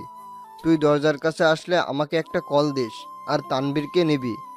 না মামা, তানবীর এমনিও জার্নি করে আসছে, ক্লান্ত সে, তাই তাকে না নেওয়াই ভালো।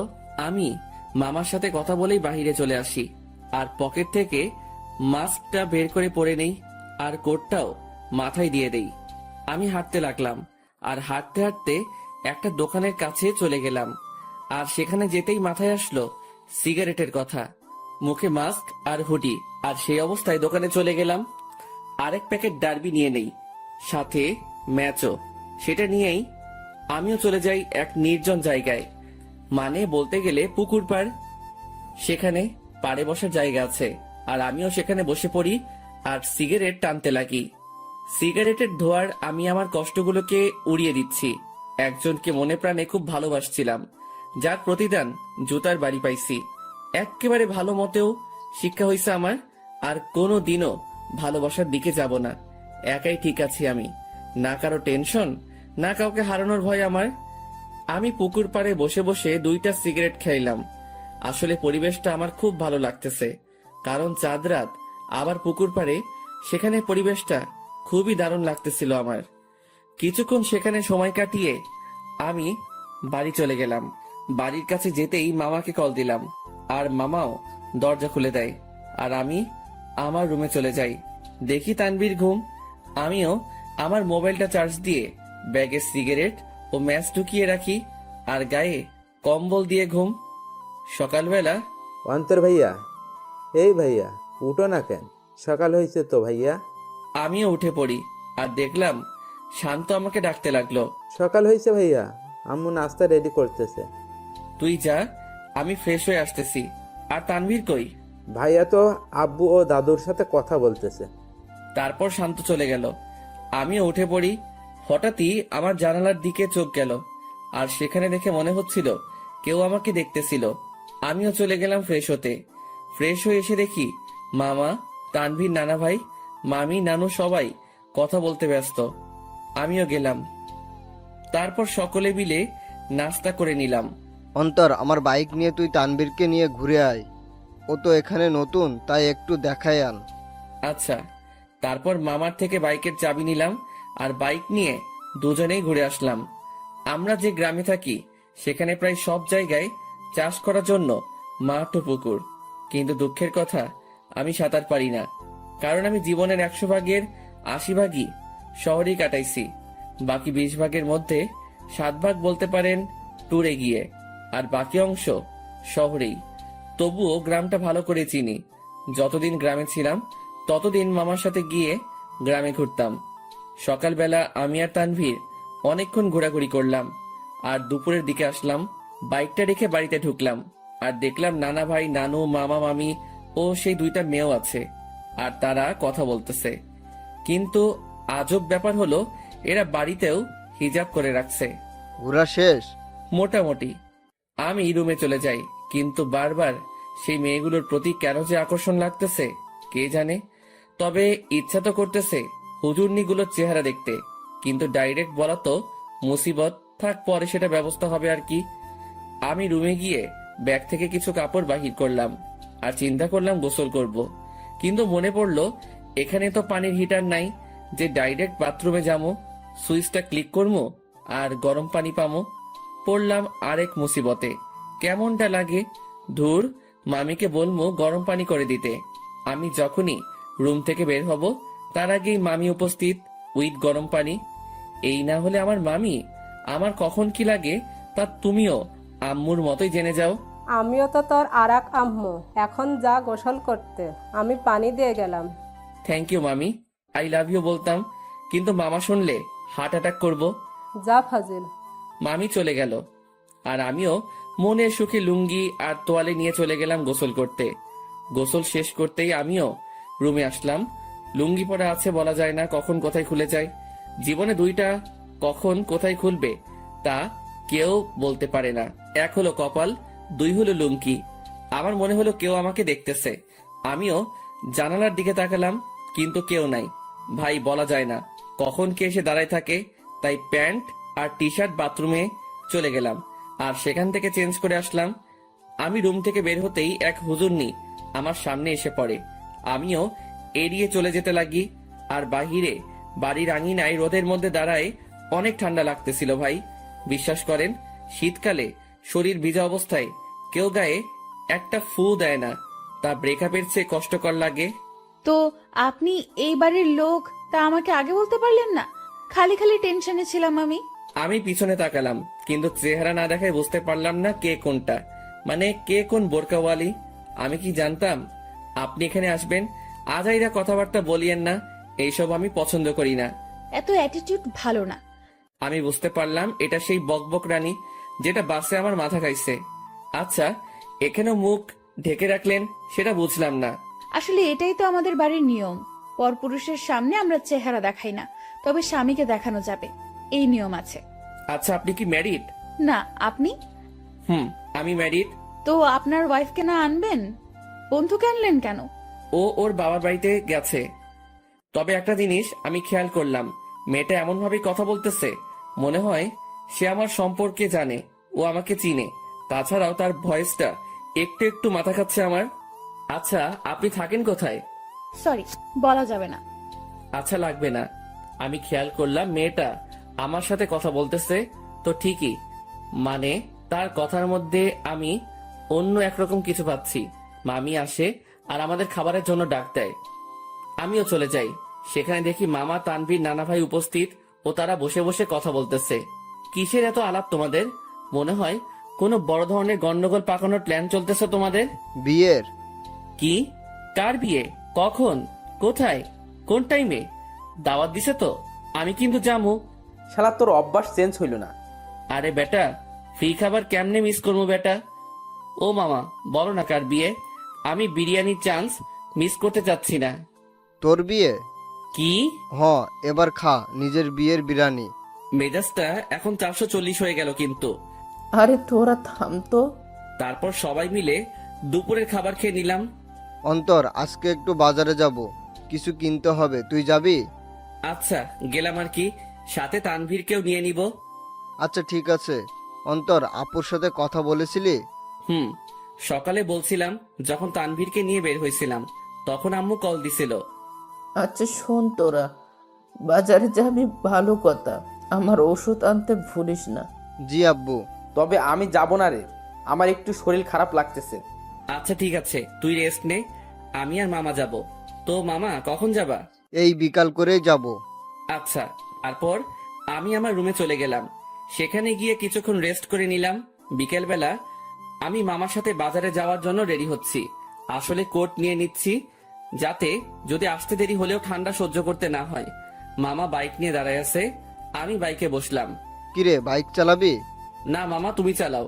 তারপর মামা বাইক চালাতে লাগে আর আমিও বাইকে বসে আছি। বাইক চলতেছে আপন গতিতে আর আমি বাইকে চড়তেছি আর গ্রামের প্রকৃতি উপভোগ করতে ব্যস্ত। কিছুক্ষণ পরে আমরা বাজারে চলে আসি। মামা আমাকে নামিয়ে একটা জায়গায় বাইকটা রেখে আসে। আচ্ছা মামা, কি কি নিবা বাজার থেকে? ভাগিনা, অনেকদিন পরে আমাদের বাড়িতে আসছিস, সাথে তোর বন্ধু তানভীরকে নিয়ে আসছিস, তাই আব্বু আম্মু বলেছে তোদের দুজনের জন্য কিছু নিতে। মামা, কিছু লাগবে না আমাদের, তোমার অন্য কাজ থাকলে সেটা করো। আরে আয় তো তুই। মামা আমাকে টেনে নিয়ে যায় আর একটা পাঞ্জাবির দোকানে নিয়ে যায়। সেখানে আমি দাঁড়াই আছি আর মামা দোকানদারের সাথে কথা বলতে ব্যস্ত। অন্তর, এদিকে আয় তো।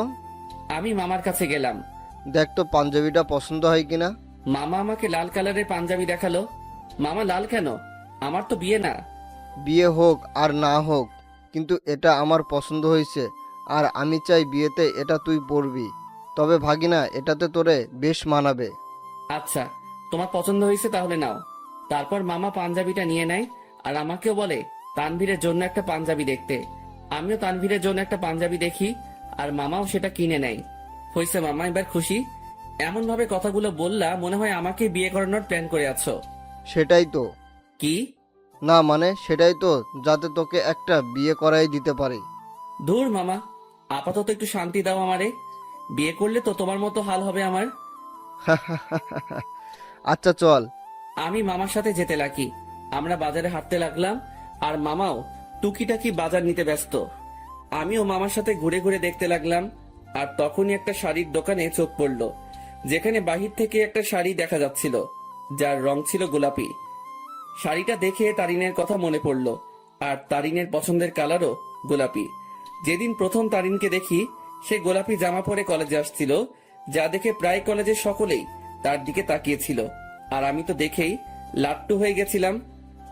আর সেদিনই তারিনকে আমার ভালো লেগে যায়। এরপর তারিনের পিছেই পড়ে যাই, আর প্রায় একটা সপ্তাহের মতো পিছে পড়েছিলাম। এরপর একদিন তানভীর শালা সাহস জাগিয়ে দেয় আর প্রপোজ করি, আর সেও সাথে সাথে অ্যাকসেপ্ট করে নেয় আর বলে নাকি সেও নাকি আমাকে পছন্দ করত, কিন্তু আমার রাগের জন্য আমার সামনেও আসতেও ভয় পেত। আসলে আমি সব সময় নিজেকে শান্ত রাখার চেষ্টা করি, কিন্তু যখন রেগে যাই তখন শান্ত হতে অনেক সময় লাগে। আর যার উপর রেগে যাই তাকে সহজে ক্ষমা করি না।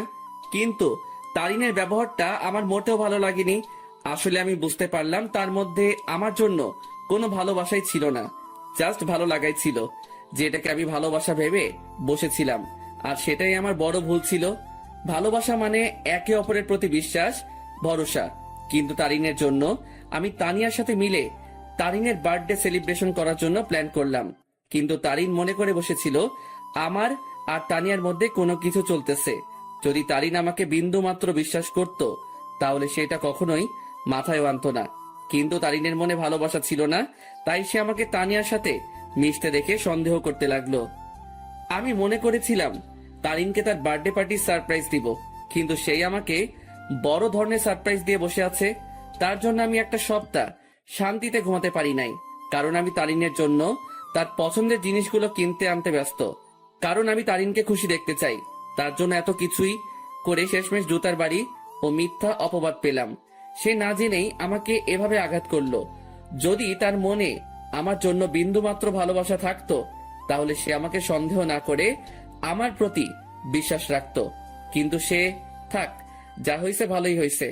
আমিও উচিত শিক্ষা পেলাম আর বুঝতে পারলাম তারিন আমাকে কেমন ভালোবাসছিল। কিরে, কি ভাবছিস? কই কিছুই না। আচ্ছা নানা ভাইয়ের ওষুধ নিছো? নিব, কিন্তু তোর চোখে পানি কেন? আরে চোখে বালি ঢুকছে, সেটার জন্য। আমার সাথে আয়। আমি মামার সাথে গেলাম আর মামা একটা কলের কাছে নিয়ে যায় আর আমিও মুখ ধুয়ে নেই। আসলে তারিনের কথা মনে করতে করতে ওই দিনের ঘটনাটাও মনে পড়ে গেল আমার, তাই চোখেও পানি চলে আসে। সেদিন তারিন আমাকে যেভাবে মারলো আমি বুঝতে পারলাম সে কতটা ঘৃণা করে আমাকে। সে সত্যি না জেনেই আমাকে আঘাত করলো, যা থেকে বোঝা যায় তারিনের ভালোবাসা কত দূর। চল বাড়ি যাব, বাজার শেষ। নানা ভাইয়ের ওষুধ নাও। মামা চলে গেল ওষুধ নিতে আর আমাকে বাজারের ব্যাগ ও পাঞ্জাবির প্যাকেটগুলো দিয়ে গেল। আমিও সেগুলো নিয়ে বাইকের কাছে চলে গেলাম। আজ তারিনের কথা মনে পড়তে লাগলো, কিন্তু তাকে এখন আমি ঘৃণা করি। তার ভালোবাসার রূপ দেখলাম ভালো করেই। জানি না কোথায় আছে সে, কি করতেছে। দূর, এর কথা কেন ভাবতে লাগলাম? সে যেখানে থাক ভালো থাক, মোট কথা আমার থেকে দূরে থাকলেই ভালো। আমার আশেপাশেও যাতে এই মেয়েটাকে যেন না দেখি আমি। মামা ওষুধ নিয়ে আসে, তারপর মামা বাইক নেয় আর আমিও বসে পড়ি ব্যাগ নিয়ে। তারপর আমরা বাড়ি ফিরি। আমি ব্যাগগুলো ডাইনিং টেবিলে রেখে আমার রুমে চলে যাই। সেখানে বসে বসে আমিও মোবাইল নিয়ে ব্যস্ত, কিন্তু তানভীর রুমে ছিল না। শালা ঠান্ডার মধ্যে গেল কই? কিছুক্ষণ পরে মামি আসে আর নাস্তার জন্য যেতে বলে। আমিও মোবাইল চার্জে লাগিয়ে নাস্তা করতে চলে যাই। দেখলাম তানভীর উপস্থিত আর সে মামা ও নানা ভাইয়ের সাথে কথা বলতেছে। কিরে তানভীর, কই ছিলি তুই? আরে এমনি একটু বের হলাম আর কি। তারপর নাস্তা করি আর রুমে চলে যাই। সেখানে তানভীরও আসে। তোর নাম্বার বন্ধ কেন? কি বলিস, নাম্বার বন্ধ? কোনটা? কেন, শেষে 86 ওইটা? ও ওইটা? ওইটা তো নষ্ট হয়ে গেছে। নষ্ট হয়েছে নাকি তুই নষ্ট করছিস? আমি করছি।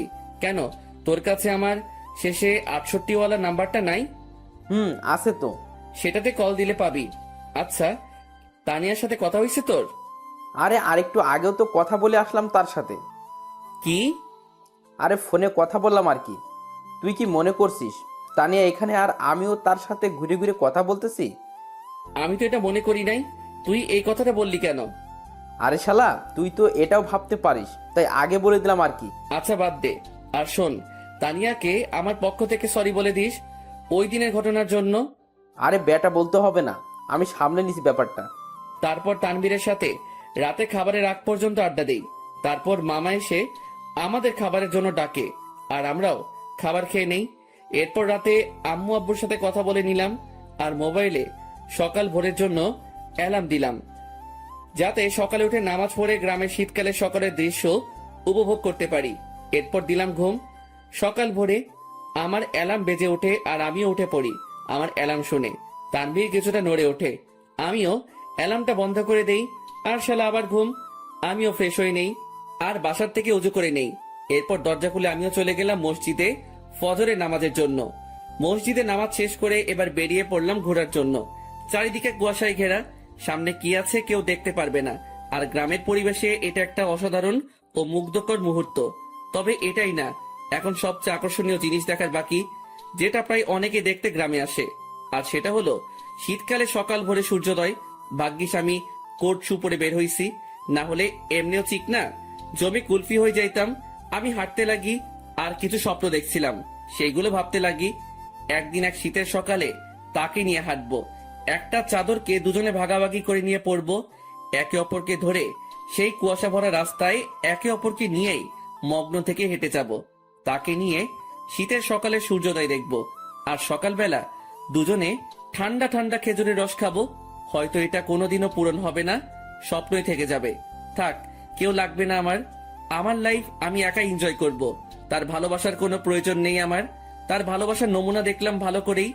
যার মধ্যে আমার জন্য বিন্দুমাত্র বিশ্বাস নেই, সে কি করে আমাকে ভালোবাসবে?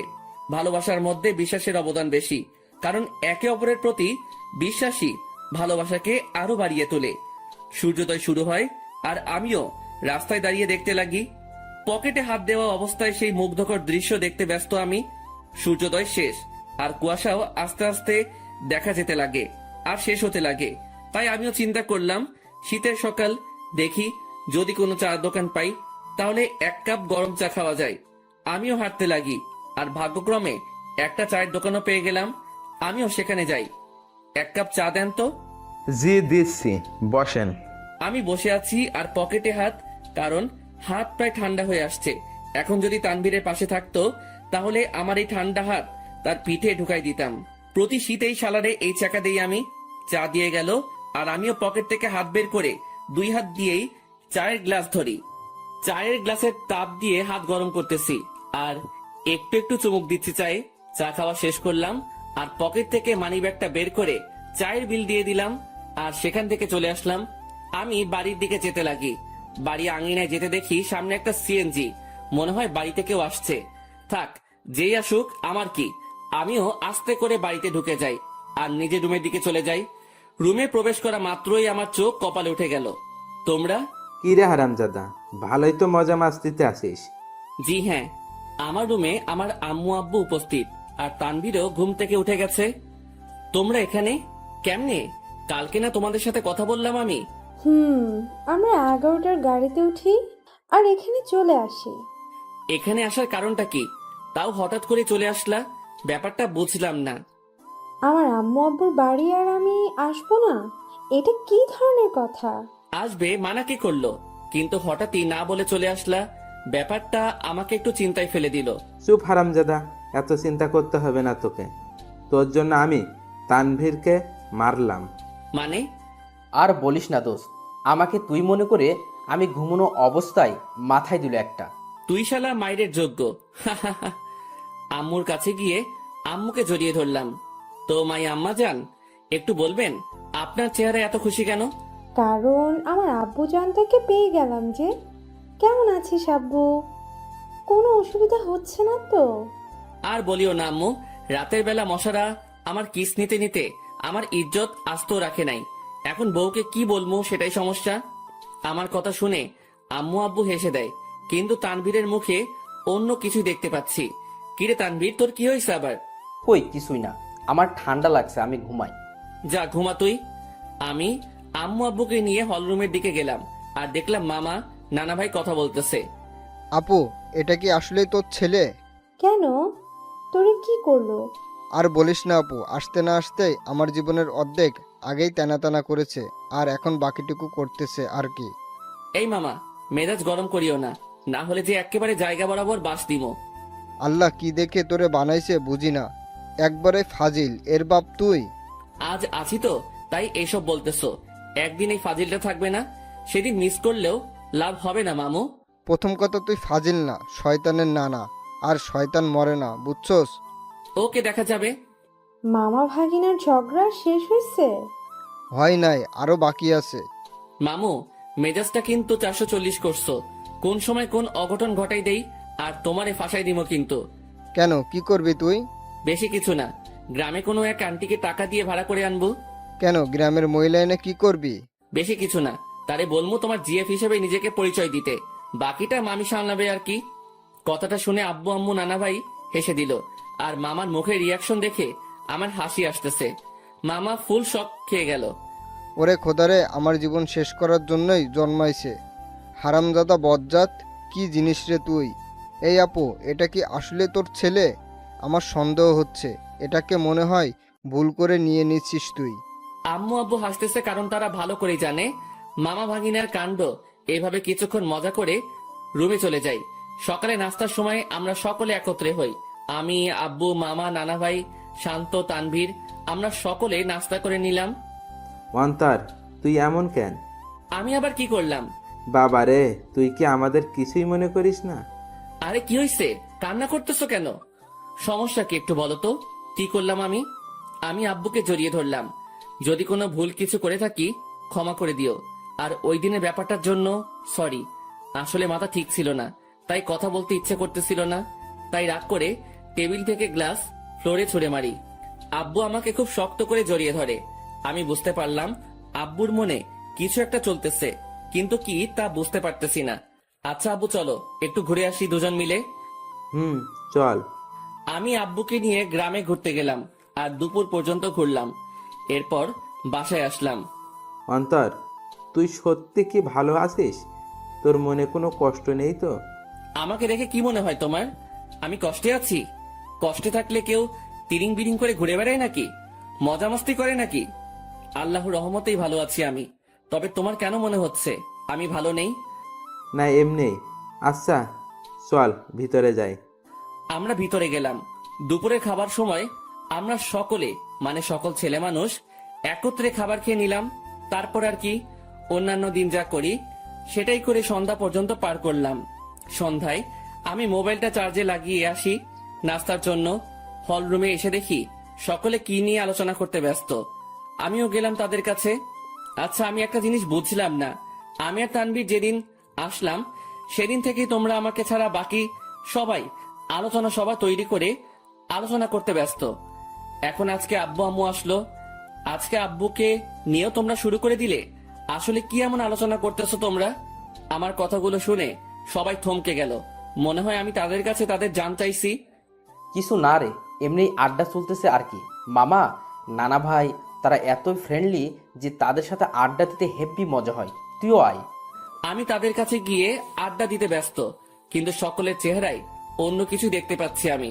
তারা আমার থেকে কথা লুকাচ্ছে তা আমি শিওর, কিন্তু কি সেটা জানি না। তবে আমাকে জানতে হবে।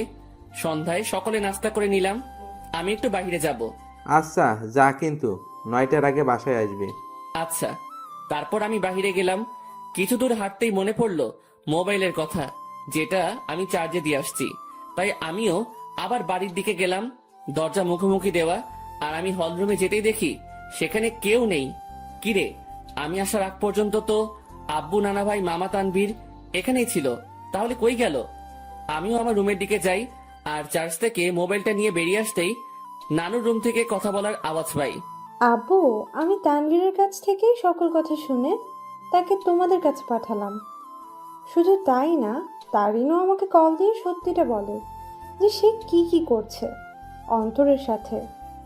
প্রথম আমারও রাগ উঠছিল, তারপর তারিন কান্নাকাটি করতে লাগে আর সে তার ভুল বুঝতে পারে। তোমাদেরও সবটুকু বললাম, অন্তরকে বুঝতে দিই নাই। আমরা তার কষ্ট সম্পর্কে অনেক আগেই জেনে গেছি। রেহেনা, মা শোন, আমাদের বুদ্ধিমতো অন্তরকে এখানে আনলাম আর আটকে রাখলাম। তাকে বুঝতেও দিই নাই যে আমরা এখানে তার বিয়ের ব্যবস্থা করছি। আমি কথাগুলো শুনে নিস্তব্ধ হয়ে গেলাম। খুব বড় ধরনের শখ খেলাম আমি। তার মানে আমাকে এই কারণে আম্মু নানার বাড়িতে পাঠাইছে। আমি কি বলবো বা করবো কিছুই বুঝতে পারলাম না।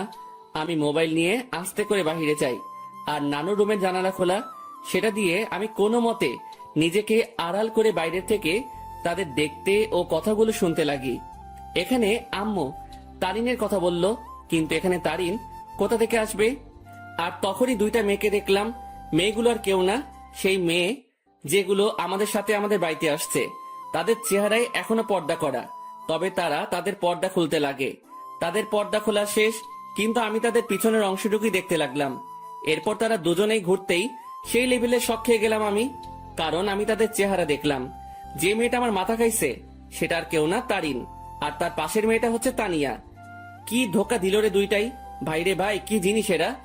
আমার আগেই সন্দেহ হয়েছিল এই দুইটার উপর, তবে চেহারা দেখার ইচ্ছা ছিল, কিন্তু দেখতে পারি নাই। আন্টি দেখুন, আপনার কথা মতো আমিও এই দুজনকেই নিয়ে আসি আমাদের সাথে, আর অন্তরকে বুঝতেও দিই নাই এই দুই বোরকাওয়ালি আর কেউ না, তানিয়া ও তারিন। কিন্তু আন্টি, আপনি হয়তো এই মেয়েটাকে মাফ করতে পারেন, কিন্তু আমি কোনোদিনও মাফ করব না। এই মেয়েটা আমার বন্ধুটার মনে গুরুতরভাবে আঘাত করেছে, আর আমি চাই না এই মেয়েটা অন্তরের জীবনে আর আসুক। কিন্তু আপনার কথা রাখার জন্য আমি একে আমাদের সাথে নিয়ে আসি। শালা তানভীরও আমার সাথে 2 নাম্বারই করলো। সে আমাকে গোপনে হলেও তো আমাকে বলতে পারতো, কিন্তু শালাও বেইমানি করলো। তানভীর প্লিজ, আল্লাহর দোহাই লাগে, আমাকে মাফ করে দাও। আমি সত্যিই অজান্তে এমনটা করছি। আমি অন্তরকে হারাইতে চাই না। প্লিজ আমার অন্তরকে ফিরিয়ে দাও। কথা দিচ্ছি আর এমন হবে না, কোনোদিনও না। এই, তুমি এভাবে কথা বলতেছো কেন? তারিন তো তার ভুল বুঝতে পারছে, তাহলে কেন ওকে কথা শোনাচ্ছ তুমি? তুমি কি ভুলে গেছো এই মেয়েটা কি অপবাদ দিয়েছিল তোমাকে ও অন্তরকে? আর ভুলে গেলেও কিভাবে অন্তরকে জুতার বাড়ি দিচ্ছে। এই মেয়ে ক্ষমার যোগ্য না। তানভীর বাবা শোন, আমি জানি আমার ছেলেটার সাথে কি করলো তারিন, কিন্তু সে তো তার ভুল বুঝতে পারলো। আর আমি আমার ছেলেকে চিনি ভালো করে, সে নিশ্চয়ই তারিনকে ক্ষমা করে দিবে। কিন্তু আন্টি, আমার মনে হয় না অন্তর এই মেয়েটাকে ক্ষমা করবে। আমি অন্তরকে ভালো করে চিনি, কারণ অন্তরের সাথে কেউ শত্রুতামি করলেও অন্তর ক্ষমা করে দিতে পারে, কিন্তু এই মেয়েটা অন্তরের মন ভাঙছে। তাই তো বাবা, আমরা অন্তর ও তারিনের বিয়ের ব্যবস্থা করেছি, যাতে বিয়ের পর অন্তর তারিনকে বুঝতে পারে আর ক্ষমাও করে দেয়। আর এই জন্যই আগামীকালেই অন্তর ও তারিনের বিয়ে দিব আমরা সকলে মিলে। তানভীর, আমি অন্তরকে না পেয়ে মরেই যাব। দেখো তানভীর, আমি জানি আমি অনেক বড় ভুল করছি, কিন্তু বিশ্বাস করো অন্তরকে আমি নিজের থেকেও বেশি ভালোবাসি। তানভীর, আমি তোমার পায়ে পড়ি, একমাত্র তুই পারিস অন্তরকে আমার করে দিতে। এই মেয়ে দূরে থাক আমার থেকে। আর আন্টি আঙ্কেল যেহেতু আপনার অন্তরকে না জানিয়ে অন্তরের বিয়ের ব্যবস্থা করছেন, যদি অন্তর জানতে পারে যে আপনাদের প্ল্যানে আমি জড়িত, তাহলে অন্তর আমাকে কখনোই ক্ষমা করবে না। তাই আপনারাও কেউ বলিয়েন না যে আমি আপনার সাথে ছিলাম। কিন্তু তানভীর, আমি তো সত্যিটা জেনেই গেছি। আর কথা রইল বিয়ের, সেটা তখনই হবে যখন আমি এখানে থাকবো। তার আগেই আমি এখান থেকে কেটে পড়বো। ঠিক আছে বাবা, আমরা এটা বলবো না যে তুমি সব জানতে। আমরা ব্যাপারটা লুকাবো অন্তর থেকে। এবার আমার সামনে সকল সত্য চলে আসলো। বাহ, ভালোই তো প্ল্যান করছে। আর কি বললো তারিন? সে আমাকে ভালোবাসে, তাই না? আর ভালোবাসা লাগবে না, বিয়ে তো দূরে থাক, তার চেহারাও দেখতে আমি ইচ্ছুক নই। আমিও চলে গেলাম। কোনো মতে রাত 8টা পর্যন্ত বাইরে কাটালাম। আমি বাড়ি আসলাম আর দেখলাম তারা কথা বলতেছে। আমি তো এখন জেনেই গেছি তাদের কি নিয়ে আলোচনা হতো এতদিন। তারা আমার থেকে কথা লুকাইছে, এবার আমিও তাদের বুঝতে দিব না আমিও তাদের গোপন কথাটা জেনে গেছি। সকলে মিলে রাতের খাবারটা খেয়ে নিলাম, তবে আমি চুপচাপ ভাবে থাকি আর তাদের বুঝতে দেই না আমার মনে কি চলতেছে। আমি কারোর সাথে কোনো কথা না বলে চলে যাই রুমে। কিরে, কি করিস? কিছু না। কিরে, এভাবে চুপচাপ আসিস কেন? আমার ঘুম আসতেছে। Bye, good night. আমি কম্বলটা গায়ের উপর দিয়ে শুয়ে পড়ি। রাত প্রায় 12টা বাজে। তানভীর ঘুমায়, কিন্তু আমি ঘুমাইনি, কারণ আমি চলে যাব এখান থেকে, কাউকে বলেও যাব না। আমিও উঠে আমার ব্যাগ গুছিয়ে নিয়ে রেডি হয়ে আস্তে করে ব্যাগ নিয়ে রুম থেকে বেরিয়ে পড়ি আর আস্তে করে দরজা খুলে বাসার বাইরে চলে যাই। আমাদের বাড়ি থেকে বাস স্টেশন প্রায় হেঁটে গেলে 15 মিনিটের রাস্তা, আর আমিও ব্যাগ নিয়ে হাঁটতে লাগি। বাস স্টেশন প্রায় হেঁটে গেলে 15 মিনিটের রাস্তা, আর আমিও ব্যাগ নিয়ে হাঁটতে লাগি। আমি কোনো মতে বাস স্টেশনে পৌঁছে যাই। সেখানে গিয়ে মামা তানভীরকে SMS করে দেই যে আমি চলে যাচ্ছি, আমার জন্য চিন্তা না করতে। ব্যাস, মেসেজ দিয়ে মোবাইলটা অফ করে দেই আর বাস স্টেশনে বসে আছি। আজ আমি আমার আপন মানুষগুলো থেকে দূরে চলে যাব, তবে জানি না কোথায় যাব আমি। তবে আপাতত আমি আমার এলাকার দিকেই যাব, এরপর না হয় অন্য কোনো কিছু ভাববো আমি। ভাগ্যক্রমে একটা বাস আসে আর আমি উঠে পড়ি। আমি বাসের মধ্যে ড্রাইভারের পিছনের সিটে বসি। সেখানে টিকিট বাকি ছিল, তাই আমিও নিয়ে নেই। মোট কথা তাদের থেকে দূরে চলে যেতে চাই আমি। আর তারিন, যে কিনা আমাকে অনেক কষ্ট দিল, সে আমার আম্মু আব্বুকে ভালোই পটাতে পারলেও সে কোনো দিনও আমাকে পাবে না, কারণ সে আমার মনে গুরুতরভাবে আঘাত করলো, যা সহজেই মিটবে না। আমি অনেক কষ্ট ভোগ করছি, আর এত সহজে তারিন আমাকে পেয়ে যাবে তা কোনো দিনও না। এবার সেও বুঝুক, যখন ভালোবাসার মানুষ দূরে থাকে ও ঘৃণা করে তখন কেমন লাগে। আমি অনেক কষ্ট অনুভব করলাম, এবার তার পালা কষ্ট অনুভব করার। আমি কোনো দিনও তারিনকে বোরকা পরা অবস্থায় দেখি নাই, আর আমাদের সাথে যখন বাসে ওঠে তখন সে বোরকাটা পরে, মানে শুধু চোখগুলো দেখা যাবে, বাকি শরীরের অংশ দেখা যাবে না। ওই বোরকাটা পরে, আর এই বোরকাটা পরায় আমি তারিনকে চিনতে পারি নাই। তবে শুধু তারিন না, তানিয়াও তারিনের মতোই বোরকা পরে, তবে বোরকার রংটা ভিন্ন। তারিন পরছিল কালো আর তানিয়া পরছিল একটু নেভি ব্লু বোরকা। মেয়েটা ভালোই বুদ্ধি খাটাইছে, মানতেই হবে। সে আমার সামনে না এসে আম্মু আব্বুকে ভালোভাবেই পটাইছে ও তাদেরকে ভালোভাবেই আয়ত্ত করলো, কিন্তু কোনো লাভ হয়নি। কি করে ভাবলো এত সহজে আমাকে পেয়ে যাবে? আমাকে যতটুকু কষ্ট দিল তাকেও সেটা অনুভব করতে হবে। এরপর না হয় দেখা যাবে। প্রায় 2 ঘন্টা বাস চলতেছে, কিন্তু চোখে কোনো ঘুম নেই আমার। থাকবেই বা কি করে? যে দেখলাম ও শুনলাম আমি যদি আজ সেখান থেকে না চলে আসতাম, তাহলে তারা আমাকে জোর করে হলেও তারিনের সাথে বিয়ে দিত। কিন্তু আমি কোনো দিনও এই মেয়েকে এত সহজে মেনে নিব না। একবার এই মেয়েটা আমাকে সন্দেহ করে ও অবিশ্বাস করে, আমাকে অনেক অপমান করলো আর জুতার বাড়িও দিল। আর আজ যদি মেয়েটাকে আমি বিয়ে করি, তাহলে আমার অপমানের কি হবে? আমার মনে যে আঘাত করলো তার কি হবে? আর তাছাড়াও এরপর সে যদি অন্য কোনো কাহিনী করে বসে বা আমার পরিবার থেকে আমাকে আলাদা করতে চায়, তাহলে না, এই মেয়ে ভালোবাসার যোগ্য নয়। ওর মনে কোনো ভালোবাসা নেই, আছে শুধু ভালো লাগা। আর ভালোবাসার কি বা বুঝে এই মেয়ে? হ্যাঁ, ভালোবাসার কোনো কিছু জানে সে? ভালোবাসা কি সেটা জানে নাকি? যদি সে সত্যিকারই আমাকে ভালোবাসতো তাহলে আমার উপর ভরসা রাখতো, কিন্তু সে। বাসের ব্রেক কাজ করতেছে না। কথাটা শুনে সেখানে থাকা যাত্রীরা ও আমি শক খেয়ে গেলাম। কি বলতেছেন আপনি এসব? বাসের ব্রেক কাজ করতেছে না, হঠাৎ করেই ব্রেক কাজ করা বন্ধ করে দিয়েছে। ড্রাইভারের কথা শুনে যাত্রীরা আতঙ্কে ও ছোটাছুটি চিৎকার চেঁচামেচি শুরু করে দেয়। আরে আপনারা শান্ত হন সবাই, প্লিজ এভাবে উত্তেজিত হবেন না। আর তখনই সামনে থেকে একটা ট্রাক আসে আর বাসের সাথে ট্রাকের ধাক্কা লাগে। এক মুহূর্তেই সকল কিছু পরিবর্তন হয়ে গেল। আমার চোখ ঝাপসা হয়ে আসছে, তবুও চোখে একবার আশেপাশে দেখে নেই। মৃত্যু আমার চলে আসছে, আর আমার জীবনের সমাপ্তি হয়তো এইভাবেই হওয়ার ছিল। আর কিছুক্ষণের মধ্যে অন্তর সেখানে মারা যায়। বাসে প্রায় 40 জনের মতো ছিল, যার মধ্যে অনেকেই গুরুতর আহত হয়। আর সামনে থাকা ড্রাইভারও শেষ। বাসটি সামনে স্টেশন থেকে যাত্রী নেওয়ার কথা ছিল, হয়তো আর যাত্রী নেওয়া হলো না। কিছুক্ষণ পরেই সেখানে উদ্ধারকর্মী ও অ্যাম্বুলেন্স আসে ও তাদের কাজ করতে ব্যস্ত। সকালবেলা তানভীরের মোবাইল বেজে ওঠে। হ্যালো। অপর পাশ থেকে কথা শুনে তানভীরের মোবাইল হাত থেকে পড়ে যায়। তানভীর পাগলের মতো ব্যবহার করতে শুরু করে, আর তানভীর অন্তরের মামাকে নিয়ে সেও সকাল সকাল বেরিয়ে পড়ে। তানভীর ও অন্তরের মামা জায়গা মতো চলে যায়। তাকে একজন পুলিশ ফোন দেয় আর ঠিকানাটাও দেয়, আর বলে সেখানে চলে আসতে, আর তানভীরও সেখানে চলে যায়। তানভীর, কি হয়েছে? তুই এখানে আনলি কেন? তানভীর চুপ হয়ে আছে। জি, আপনার নাম কি তানভীর? জি। আসুন আমার সাথে। আসলে ডেড বডির পকেট থেকে আমরা একটা মোবাইল পাই, আর সেটা অন করেই সেখানে আপনার নাম্বার দেখতে পাই, যেখানে লেখা ছিল তানভীর বেস্ট। তাই আপনাকে কল দিলাম। কার ডেড বডির কথা হচ্ছে অফিসার? আসুন আমার সাথে। পুলিশ তানভীর ও অন্তরের মামাকে একটা রুমে নিয়ে যায়, যেটাতে ডেড বডি শোয়ানো। সেখানে সাদা চাদর মোড়ানো একটি লাশের কাছে নিয়ে যায়। তানভীর, কি হয়েছে রে? কার কি হয়েছে? কিন্তু তানভীর নিস্তব্ধ। পুলিশ অফিসার সাথে সাথে সেই লাশের মুখ থেকে সাদা চাদরটা সরায়। সাথে সাথে অন্তরের মামা লাশ দেখে থমকে যায়, কারণ এটা তার ভাগ্নে অন্তরের ডেড বডি। এই তানবীর, এটা কে?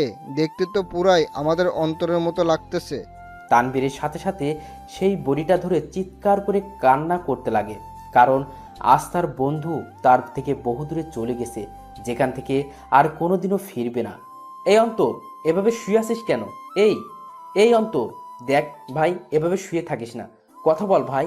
এই তুই না আমাকে ভাই ডাকছিস, আর তুই না বলতি তুই আমার কথা শুনবি, তাহলে শালা এভাবে শুয়ে আছিস কেন? এই অন্তর। এই তুই কাকে অন্তর বলতেছিস তানবীর? আমাদের অন্তর তো বাসায়। আর তখনই অন্তরের মামার মোবাইলে কল আসে আর দেখে তার বোন কল দিছে। কি রে ভাই, কই গেছিলি?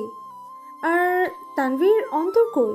অন্তরের মামা এই কথাটা শুনে থমকে যায়, কারণ বলল অন্তর ওর বাড়িতে নেই। সাথে সাথে কল কেটে দেয় আর স্ক্রিনের দিকে তাকায়।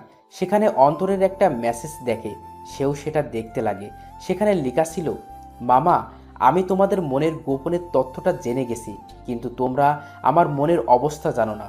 আপাতত আমি এই সব থেকে নিজেকে বিরত রাখতে চাই, কিন্তু বাড়িতে থাকলে আমি শিওর তোমার আমাকে বিয়ে দিয়েই ছাড়বা, তাই বাধ্য হয়ে আমাকে চলে যাইতেই হইতেছে। ভালো থাকিও আব্বু আম্মু, নানা ভাই, নানু, তানভীর, শান্তা, মামি, আর তোমাদের বাসার সেই গেস্টগুলোর খেয়াল রাখিও, আর সাথে নিজেরও খেয়াল রাখিও, আর আমার জন্য দোয়া করিও। খোদা হাফেজ। তোমার জীবন তেনা তেনা কারি। অন্তর মেসেজটা দেখার সাথে সাথে সেও অন্তরের দেহটাকে ধরে কান্না করে দেয়। আপনারা একটা অ্যাম্বুলেন্স ভাড়া করে বাড়িতে নিয়ে যেতে পারেন। অন্তরের মামা একটা অ্যাম্বুলেন্স ভাড়া করে নেয়, আর সেখানে অন্তরের দেহটাকে নিয়ে রওনা হয় তাদের বাড়ির দিকে। তাদের বাড়িতে পৌঁছালো। অন্তরের মামাকে দেখে অন্তরের আম্মু সেখানে তার ভাইয়ের কাছে যায়। কি রে ভাই, কই গেছিলি? আর তানভীর, অন্তর কই? কিন্তু তার ভাই চুপ হয়ে আছে। কি রে ভাই, কথা বলিস না কেন? আর আজকে তারিনের পরিবার আসতেছে, তাদের থাকার ব্যবস্থা কর। কি রে, কথা বলিস না কেন তুই? তখনই খেয়াল করে একটা অ্যাম্বুলেন্স তাদের বাড়ির দিকে আসতেছে। কি রে ভাই, বাড়িতে অ্যাম্বুলেন্স? কার কি হয়েছে আবার? কিন্তু তার ভাই নিস্তব্ধ হয়ে আছে, মুখে কোনো কথা নেই। বলতে গেলে জিন্দা লাশ যে জীবিত আছে, কিন্তু কথাবার্তা নেই। সাথে সাথে অন্তরের মামা তার বোনকে জড়িয়ে ধরে কান্না করে দেয়। কি রে মিলন, এইভাবে কান্না করতেছিস কেন? কি হয়েছে রে ভাই? আর তখনই তিনি দেখে সেই অ্যাম্বুলেন্স তাদের আঙিনায় এসে থামে। অ্যাম্বুলেন্স থেকে তানভীর বের হয়। তাকে দেখে সেখানে থাকা অন্তরের আব্বু আম্মু থমকে যায়। এই তানভীর, তুই অ্যাম্বুলেন্স থেকে নামলি যে? আর অন্তর কই রে? সে কি তোমাদের সাথে গেছে নাকি? নাকি তোরা সব বলে দিছিস তাকে? সাথে সাথে তানভীর তাকে জড়িয়ে ধরে কান্না করতে লাগে। কি রে তানভীর, কান্না করতেছিস কেন? আর অন্তর কই? তানভীর, কি রে বাবা, তুই আর মিলন মিলে এভাবে কান্না করতেছিস কেন? সেখানে থাকা একটা লোক মুখের থেকে চাদরটা সরায়। লাশের চেহারা দেখেই আঙিনায় উপস্থিত অন্তরের আম্মু, আব্বু, নানা ভাই, মামি সকলেই বড় ধরনের ঝটকা খেয়ে গেল। সাথে সাথে অন্তরের আব্বু আম্মু, নানা ভাই সেই লাশের কাছে গেল, আর তারা দেখলো তাদেরই অন্তরের সেই সাদা চাদর গায়ে মরিয়ে চোখ বন্ধ করে আছে। এই এই এই আব্বু, কি রে, তুই এভাবে শুয়ে আছিস কেন? এই, কি রে, কি হয়েছে তোর? কথা বলিস না কেন?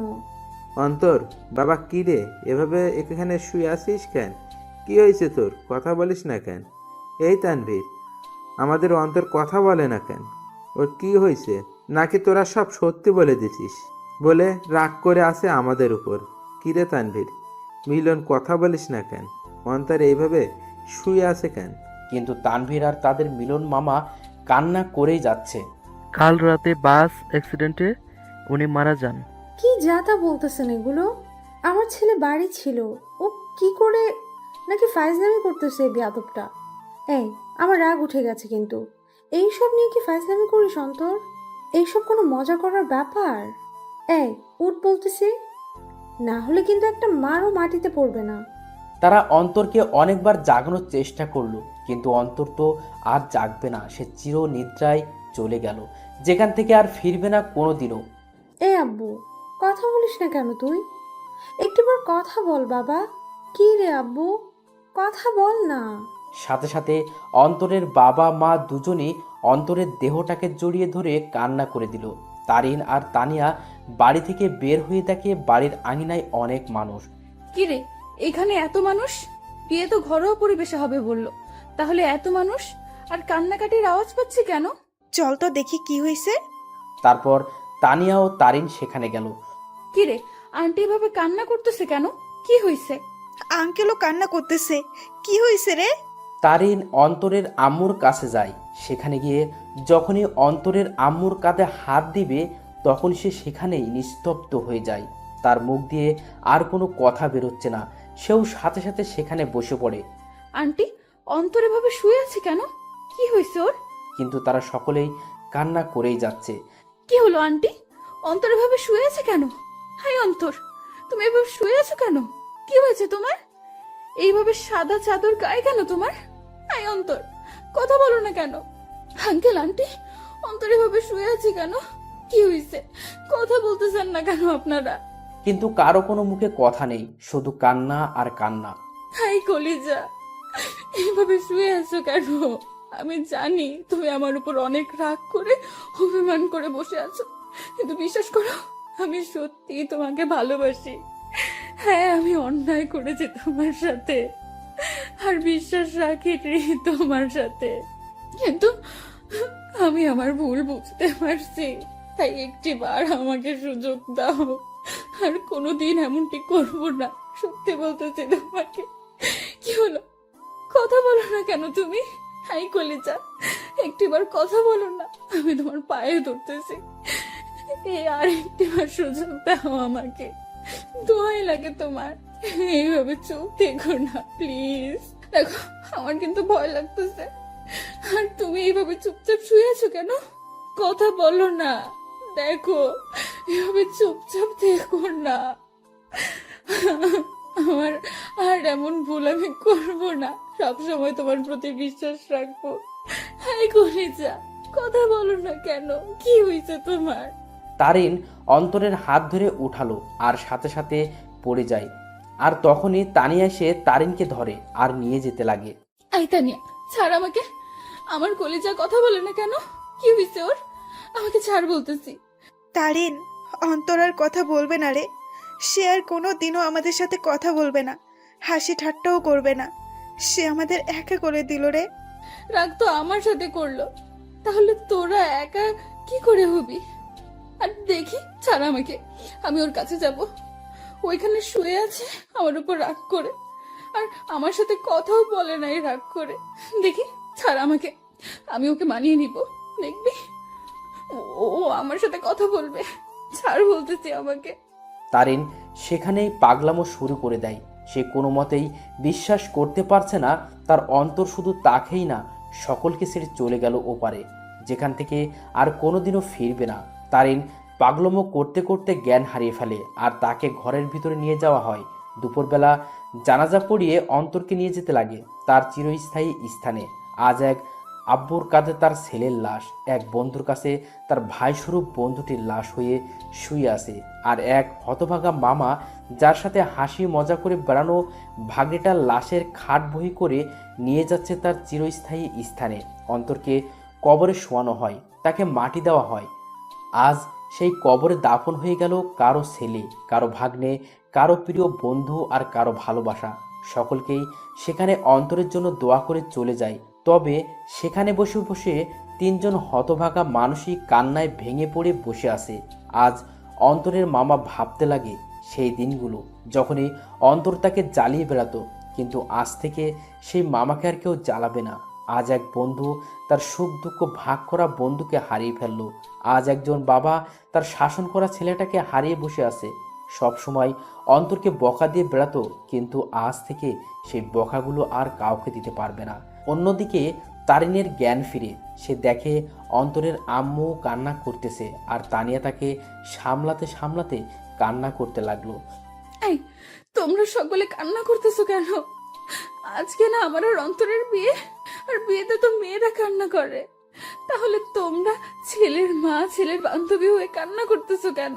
আরে যাও, তাড়াতাড়ি আমাকে রেডি হতে হবে। এই তানিয়া, তাড়াতাড়ি আমাকে রেডি করে দে, কাজী সাহেব চলে আসবে যে কোনো সময়। আর অন্তর রেডি হয়েছে, দেখ না। আর শোন, তানভীরকে বল না অন্তরকে রেডি হওয়া অবস্থায় একটু ছবি দিতে, আমি একটু দেখবো আমার কলেজাটাকে। তানভীরকে বল না। অন্তরের ছবি দিতে আমাকে রেডি করে দে। আমি শাড়ির আঁচল সামলাতে পারি না, কিন্তু ও বলছিল শাড়িতে নাকি আমাকে দারুণ মানাবে, আমি ওর জন্য শাড়ি পরবো। তারিন, কি হয়েছে? আর আন্টি, সরি আম্মু, একটু রেডি করে দাও না, কাজী সাহেব চলে আসবে তো, আমাকে আবার অন্তরকে মানাতে হবে। তারিন সেখানে পাগলের মতো ব্যবহার করতে লাগলো। তারিনকে অনেকবার বোঝানোর চেষ্টা করা হলো অন্তর অনেক দূরে চলে গেছে, কিন্তু সে তা কোনো মতেই মানছে না। তারা বুঝতে পারলো অন্তরের অকাল মৃত্যু তারুণের মাথার এফেক্ট করেছে, তাইও সে পাগলের মতো আচরণ করতে লাগলো।